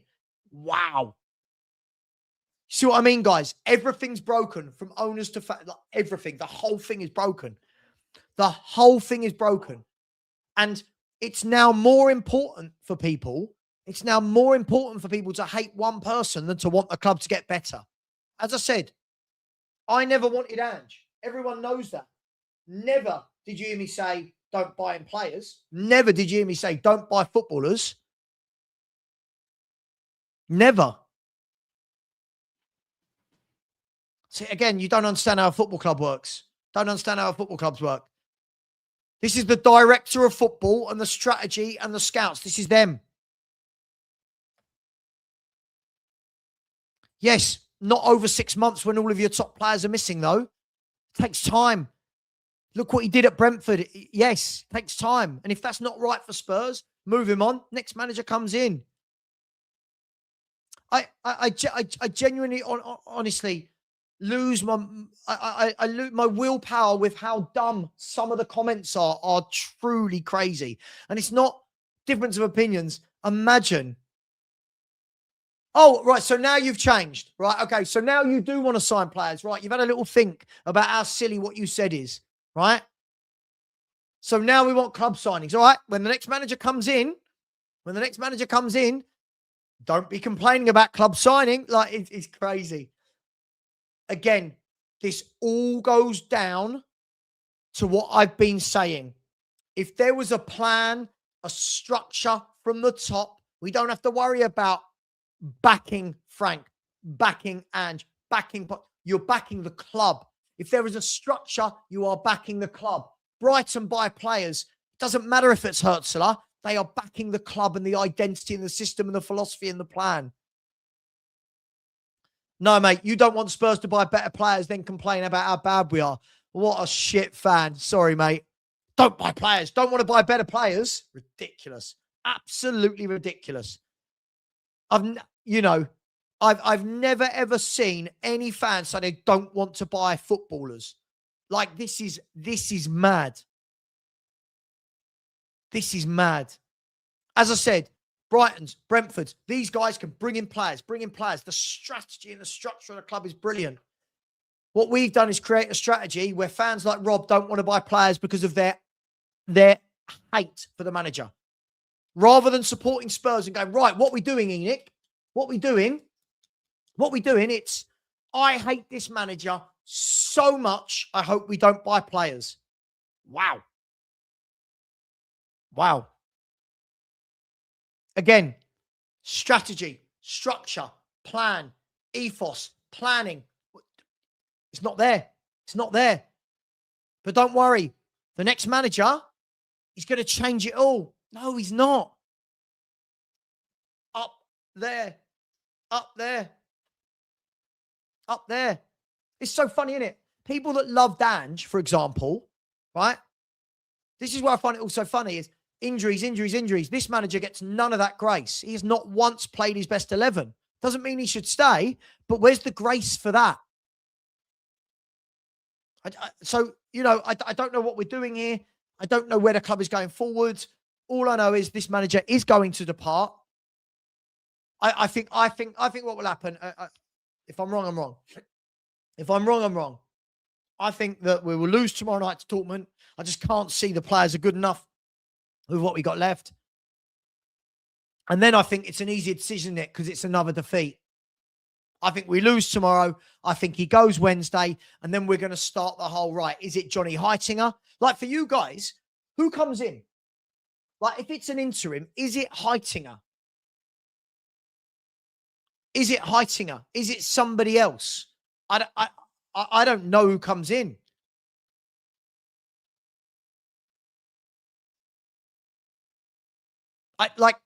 Guys, is it Heitinger? Does Heitinger go straight in as the interim manager?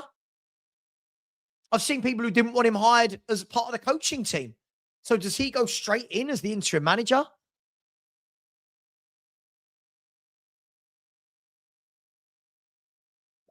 Listen, as I said, let's see what changes in the long term. I know what will happen. If we have a 3 or 4 game bounce, people will go, there you go. We told you it's brilliant. Look how amazing it is. Every manager has a new manager bounce. Ange had it, Frank had it, Nuno had it, Conte had it, Jose. They all had a new manager bounce. And this is the problem, Adam. I think this is the problem. Who is there? Who's the new who's the interim manager that comes in? You know, if they were planning to sack him, they'd have something in place. But between Saturday night and Tuesday, there's not enough time. Like, there's no plan. As I said, again, no planning. When people are losing their mind, going, he's not been sacked. No planning. If you had these plans in place, if you had been thinking for weeks, saying, this might be happening, got something in play.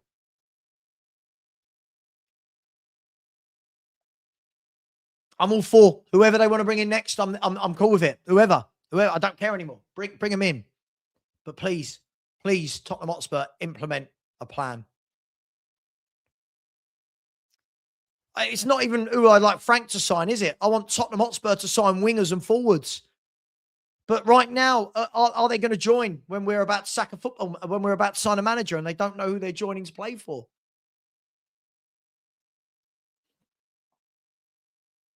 I would suggest from this point, other than that Sosa kid coming in, I would suggest that no one else comes in unless it may be a loan. Maybe someone will join this shit show for a loan. Right? Who comes in?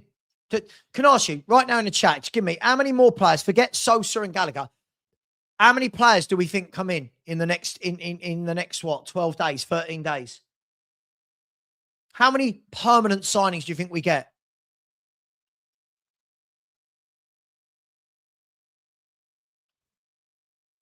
Sorry, are we watching the same players?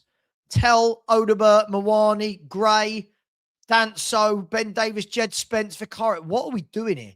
What are we doing here? Again, look how short-sighted fans like that are. Bigger picture. Again, we've been shit for years. What's the bigger picture? I just don't get it.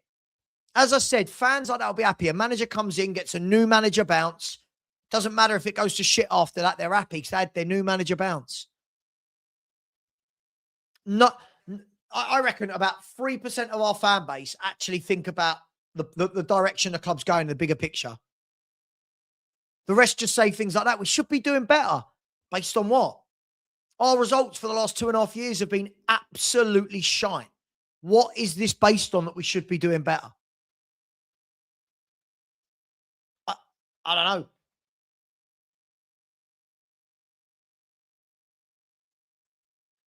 And then and that's the flip side to the new manager bounce, isn't it? That's the flip side to the new manager bounce, mate. Is Nottingham Forest got rid of Nuno. Ange comes in, total disaster. They had to change again. And this is the thing. There's no guarantee it will work. There's no guarantee. At the moment, we are 10 points above relegation. What if an interim manager comes in, can't buy a win for love nor money, and now you're in a relegation battle? What happens? Who gets the blame then? Frank? The board? Ange? The interim manager? Like, who gets the blame? Because we seem to only be able to blame one person at a time. Sure. Will we get it, though? Will we get the new manager bounce? Look at the games coming up. What if an interim manager comes in and all those fixtures in February we lose? Who are you blaming then? Frank?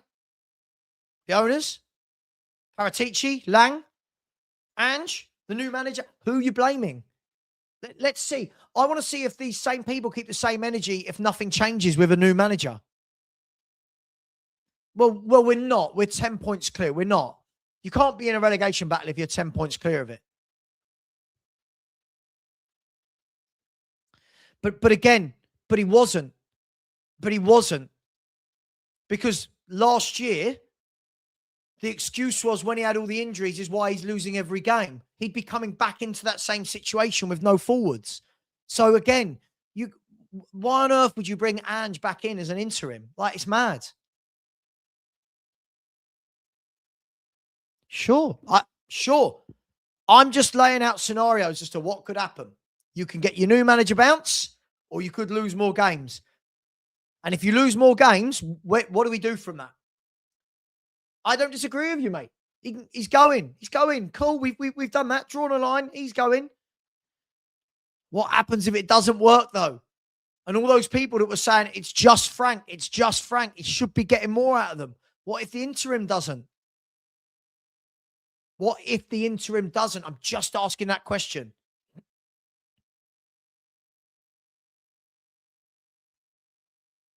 What if? It's all about what if. Now, the opposite. What if we go up the table? What if we go up the table? Brilliant. We've got some tough games coming up. What if we don't go up the table? What if we go down the table? Are those people still going to blame Frank? Or would they have moved on to the interim? Or are they going to finally see it's a massive shit show, the entirety of the club and the squad isn't good enough? Listen, I can't answer that. You can't answer that now. Stanley, get here. Don't you dare go in there. No. You're not allowed in there. No, come on. What? Sorry. Stanley trying to go into a room he's not allowed in for many reasons. So none of us know that. None of us know the answer to that. I'm not claiming I know the answer to that, right? All I know is we're going to find out. And if the new manager comes in and the results don't change, everybody who's been adamant, absolutely adamant, that that the players are better than what we're seeing, are going to look very silly, right? Now, it doesn't matter. It's not about point scoring, but that might wake them up. Now, I will look very silly. If the manager comes in and wins 10 out of 16, I'll go, fucking hell, fair play, mate. Wow.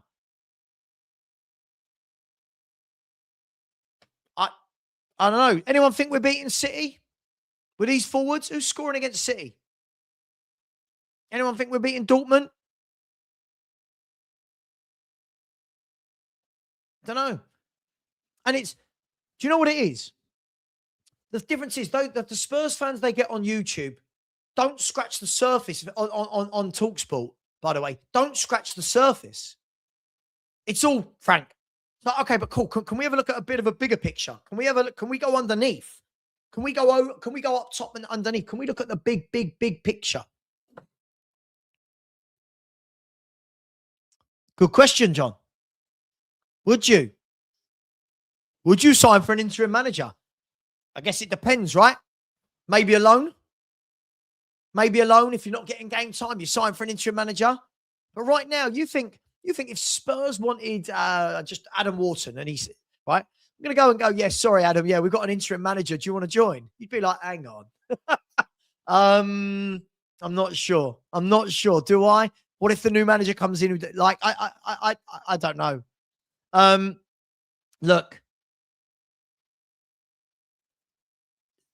Sure, but see, this is where fans are going to be silly. This is silly again, isn't it? If he wins 2 of the next 10, it's not improvement, is it? Like, what are we doing? This is the point. This is the point now. People are now going to put the bar so low for the interim manager that it doesn't matter what happens. You lot have all told me these players are much better than what we're seeing. I don't know when you've seen it, but I'm going to believe you. So let's see the interim manager come in, hit the ground running. Loads of wins, loads of goals, pretty football. Let's see it. Let's see it. Right? Can't have it both ways. Can't have it both ways. We'll see it. Frank's gone. Move on. Let's see it. But I don't think we're going to, because I think it's a mess.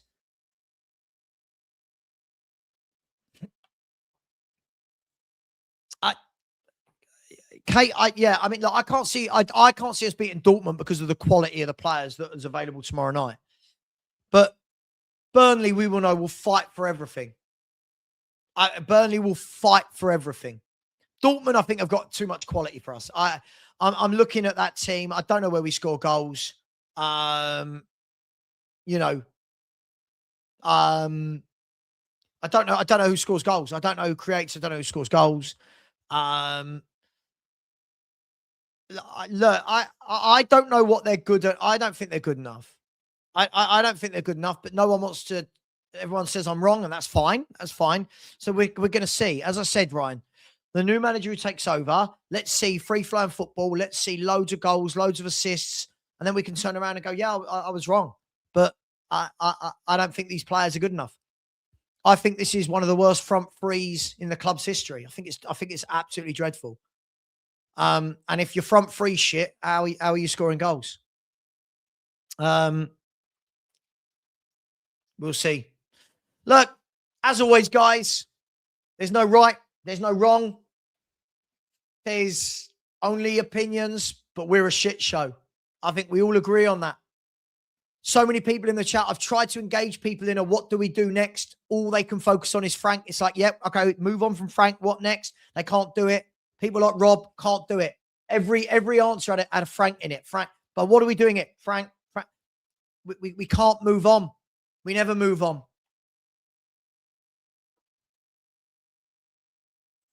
You don't think they're good enough for what, though? That's what we're missing it. I don't think we're good enough at the moment for top half with this front three. That's for sure. I think this is the worst front three I've seen. I think when all the players are fit, we are definitely good enough for top 7. When all the players are fit, the Madisons, the Koglous, the Solanke, when they're all fit, not right now. Not right now. Not right now. Not right now. And I've got the data to back it up. I know you don't like it, but this was 3 games earlier. Look at it. Look at the state of it. The players have shown us time and time again that it's not good enough, but we don't want to look at it. We don't want to believe it. So as Philly says, those that don't see must feel. And we're going to feel. Oh my God, Cam Tinley, go away. How boring is Cam Tinley? Every single thing is about Ange. Oh my God. Everything is about Ange. It is so painfully boring. And I think you're right. It looks like it at this stage. But mate, how many young players do you want to throw into an absolute shit show? What does that do for their development? You look in the team at the moment, you've got 4 young players, Gray, Bergerval, Tell, Odeber. These are young footballers. So when you're saying not give the youth any minutes, that's just a lie, isn't it? No, I didn't put it together, mate. I didn't put it together. But I thought that it was interesting that when I see people like that go, these players are better than we're seeing, but you give them 2 years of data that shows, well, no, they're absolutely not. And we still hear that they are. Again, it's facts versus feeling. The facts are showing me they're not. Forget which manager you like or don't like. The facts are showing that they're not. Big up to Dean Law with a super sticker. Really appreciate you, Dean. Thank you very much, bro. Much love to you. Really appreciate it. Thank you very much. Big up to Biddy Guy. Then high five, Savva. Oh, mate, listen, it's hard work with Spurs fans. Even when you say what they want to hear, they find a way to get annoyed at you. It's fucking ridiculous. Big up to you, Binny Guy. Thank you very much. Big up to Paul Brown. Said, buy out Robbie Keane's contract of Aaron Farrell's ex-player. What do we have to lose? But again, you're bringing in a manager with no real experience. So again, listen, as I said, I don't care. Right? I don't care if they bring in Robbie Keane. Go for it. But again, half the fan base, Paul, you know it and I know it. When it starts going wrong, we'll say, well, this is what happens when you bring in someone that hasn't really managed anywhere big before. That's the problem, right? So, as I said, cool, bring him in. I'm all for it. Do what you got to do, Spurs. Big up to you, Paul. Really appreciate that. Big up to my man, Pete. Said top players aren't going to waste their best years on us while we're a basket case, regardless of wages, when they'll get paid well, wherever they'll go. Pete, I've tried to say this on YouTube channels to YouTubers for years. No one listens. That's why when they keep talking about wage structure, it's like, right, who's coming in? Who's coming in? Do you know what I mean? Who's coming in? Who are you beating to XYZ person? Hey, it is what it is. Isn't it funny though? Everyone seems to have forgotten we lost 22 games last year. It's almost like it's quite funny. Ex-player, right? Ex-player. Ex-player. Sure. But the data as a collective shows that the results have been shit for 2.5 years, mate. So you could talk about individual players as a collective, as Tottenham Hotspur. Nothing's changed. You can see it for years. But you don't want that fact, do you? You don't want that fact. Why? Why don't you want that fact? Look how this person is fighting the fact. It's a fact. We've been shocking for 2.5 years. Shocking. But these players should be doing better than they are. Based off what? I don't know. Just feel that they should be. All right. So what if the next manager comes in and it's still shit? Are we going to finally admit that it shouldn't be? I don't know, man. I don't know. I don't know. I don't know. I don't know. Big up, Pete. Yeah, listen, mate, as I said before, the player has to want to sign for you, not just salary. Everyone who always thinks it's just salary, honestly, it's so draining. They've got to want to sign for you. Big up, Pete. Big up to a user said manager equals scapegoat. 8 managers, coaches since Parch. Well, I think the next one will be 7. I think it's like 8 or 9 if you add in like Stellini and Mason, but I don't because, but yeah, mate, it's, look, we've all done it. We're all guilty of it, but they haven't got worse. We're currently on 27 points. Yeah. So actually we're on target to finish on more than 38 points. So last year, so it's not factually worse, is it? Doesn't make sense. Doesn't make sense. We're not going to lose as many games as last year. It doesn't make sense. Doesn't make sense. Let me do the super chat. People like Mark make me laugh, right? People like Mark make me laugh. You can show them the 2 years of data that shows the performances have been shit, but then they still go, yeah, but these players are better. Based on what? Based on what? Like there's no evidence to show that they're better. There's no evidence to show that the results are better, the performances are better. What he's talking about is individual things like through balls and crossing. Sure, but we weren't winning games when those things were happening. It's madness. I just don't get it. The whole club's a shit show. Everyone, we're going to focus on one thing, but the whole club is a shit show. Big up to you, a user, for that. Big up to Craig Fenner. Said, do we agree he's lost the players and fans?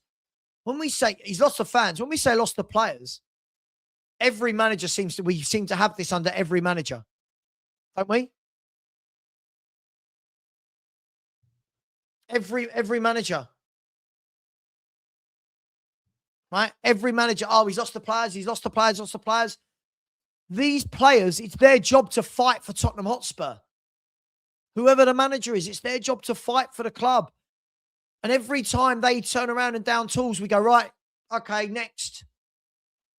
I'm telling you, this squad is not what people think it is. Big up to you, Craig. We'll see. We'll see on that one. Jordan Coys said, I feel for the next guy because our fixtures after Burnley are horrendous. And with the current players available, we are in trouble no matter who is standing on the touchline. Agreed. I do, however, believe Frank is going after Dortmund. Agreed. 2 things can be true at once that people don't normally listen to, Jordan. As I said, Frank needs to go. He will go. But I do worry about what's next because too many people are betting their bottom dollar that these players are better than the last 2.5 years has shown they are.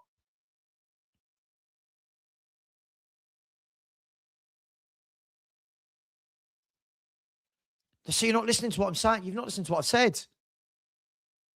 You've not listened to what I said. You've not listened to what? Oh my God, I can't with fans like that. I can't. Listen, if people can't use 2 ears, I don't know what to do. Right, Dan. Do you know what I mean? We have lost. We are losing and losing and losing and losing and losing and losing. Whoever the manager, we are losing. But people are going, but the players are better than they are. All right, so then the only answer is that both Frank and Ange are both absolutely shit. That can be the only answer. So the new manager coming in is going to win loads of games. We'll see. Yeah, I'll never be blonde. I don't think that's going to happen.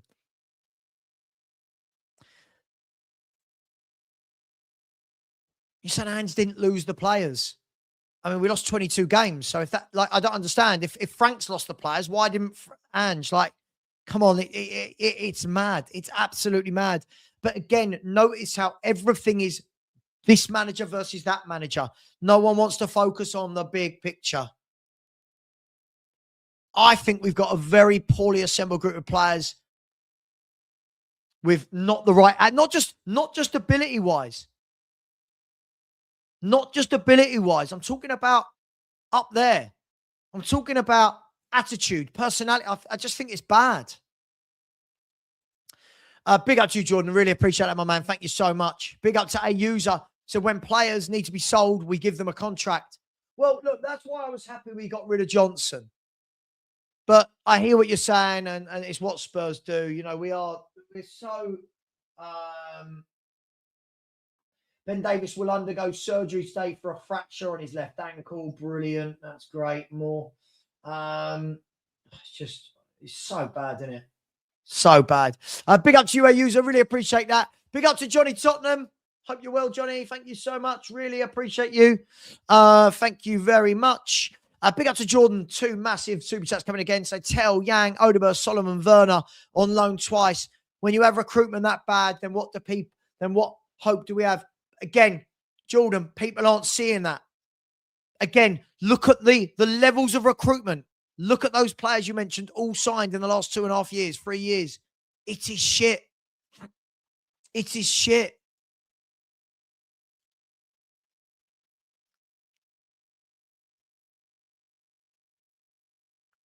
Again, I didn't say Frank's first season. I said Frank's best season. It is really important. People don't listen. Honestly, people don't. Honestly, I genuinely worry that people don't listen to what is actually said. They hear what they want.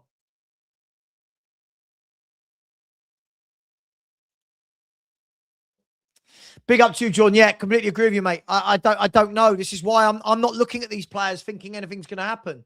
But people are looking at these players in Champions League games going, go on, beat Dortmund. Yeah, Mawani, Tellen, Odeberg, Gray, Bergvall. Yeah, beat Dortmund. If they do, hats off to them. Can't see it. I think to beat Dortmund, I think you need your Paulinhos in there. You need your Madisons. I think you need your Van der Vens, who's not playing tomorrow. Madness. Big up to Jordan again. So when it comes to Poch, fans must remember when he was sacked, this club was in 12th. It was 14th, actually. And that's when we had Kane and Son. Poch is coming back to a worse squad, same ownership, and no Kane and Son. Jordan, I've tried to say this, but there's everyone's so obsessed that he's going to do what he did the first time. Which player in this squad is he turning into Harry Kane? Which player has he got at the level of Son? Which player has he got at the level of Dele Alli? Which player has he got at the level of Vertonghen, Alderweireld, Walker, Lloris, Dembele? Mate, honestly, it is what it is. Big up to you, Jordan. You're always very generous. And big up to Craig. Said 20 years ago, players feared managers. What's changed? Player power. Because do you know what, Craig? Think about it, right? We sit here and go, the players aren't happy. And we all go, right, he's got to go. Players aren't happy. Years gone by, it's like, hey, hang on. No, the manager picks and chooses when you, do you know what I mean? I saw a report the other day, I think in the 80s and 90s, the average manager tenure was 4 years, just shy of 4 years. Now the average manager tenure in the last 2 decades is something like 18 months. I don't know. Guys, look, as I said before, everyone is so busy point scoring over Ange v Frank. This player v that player. This director of football, that director of football. This owner, this version of Enoch, that version of Enoch. I don't know what any of it matters. Until we sort this out, the club is a absolute shit show. He'll go. We'll bring in an interim. Got to hope that interim can dig some wins out from somewhere. Anyway, let me see if I don't know if there's anyone in the Spurs community live. Let me just see 1 second. For some reason, the app doesn't show me that. Let me see who's live. No, don't know why it's showing me that. What I find really unfair, I'm going to send you over to Ben Kaufman at the Coffee Company. 1 second. Let's see if I can find this show, the Coffee Company. Yeah, I'm going to send you over to Ben at the Coffee Company. What I'll say before I leave is what's just truly infuriating is just how many people don't actually listen to what's being said. Like, you think people are arguing over the odd through ball here or there, or the points here or there, the odd win here or there, when we should be looking as a club going, what a shit show. What a shit show. Guys, much love. Take care. Thank you. Really enjoyed it. Hope all is well. See you tomorrow for a watch along of, I can't believe it, Tottenham versus Borussia Dortmund. Much love. And as always, come on, you Spurs.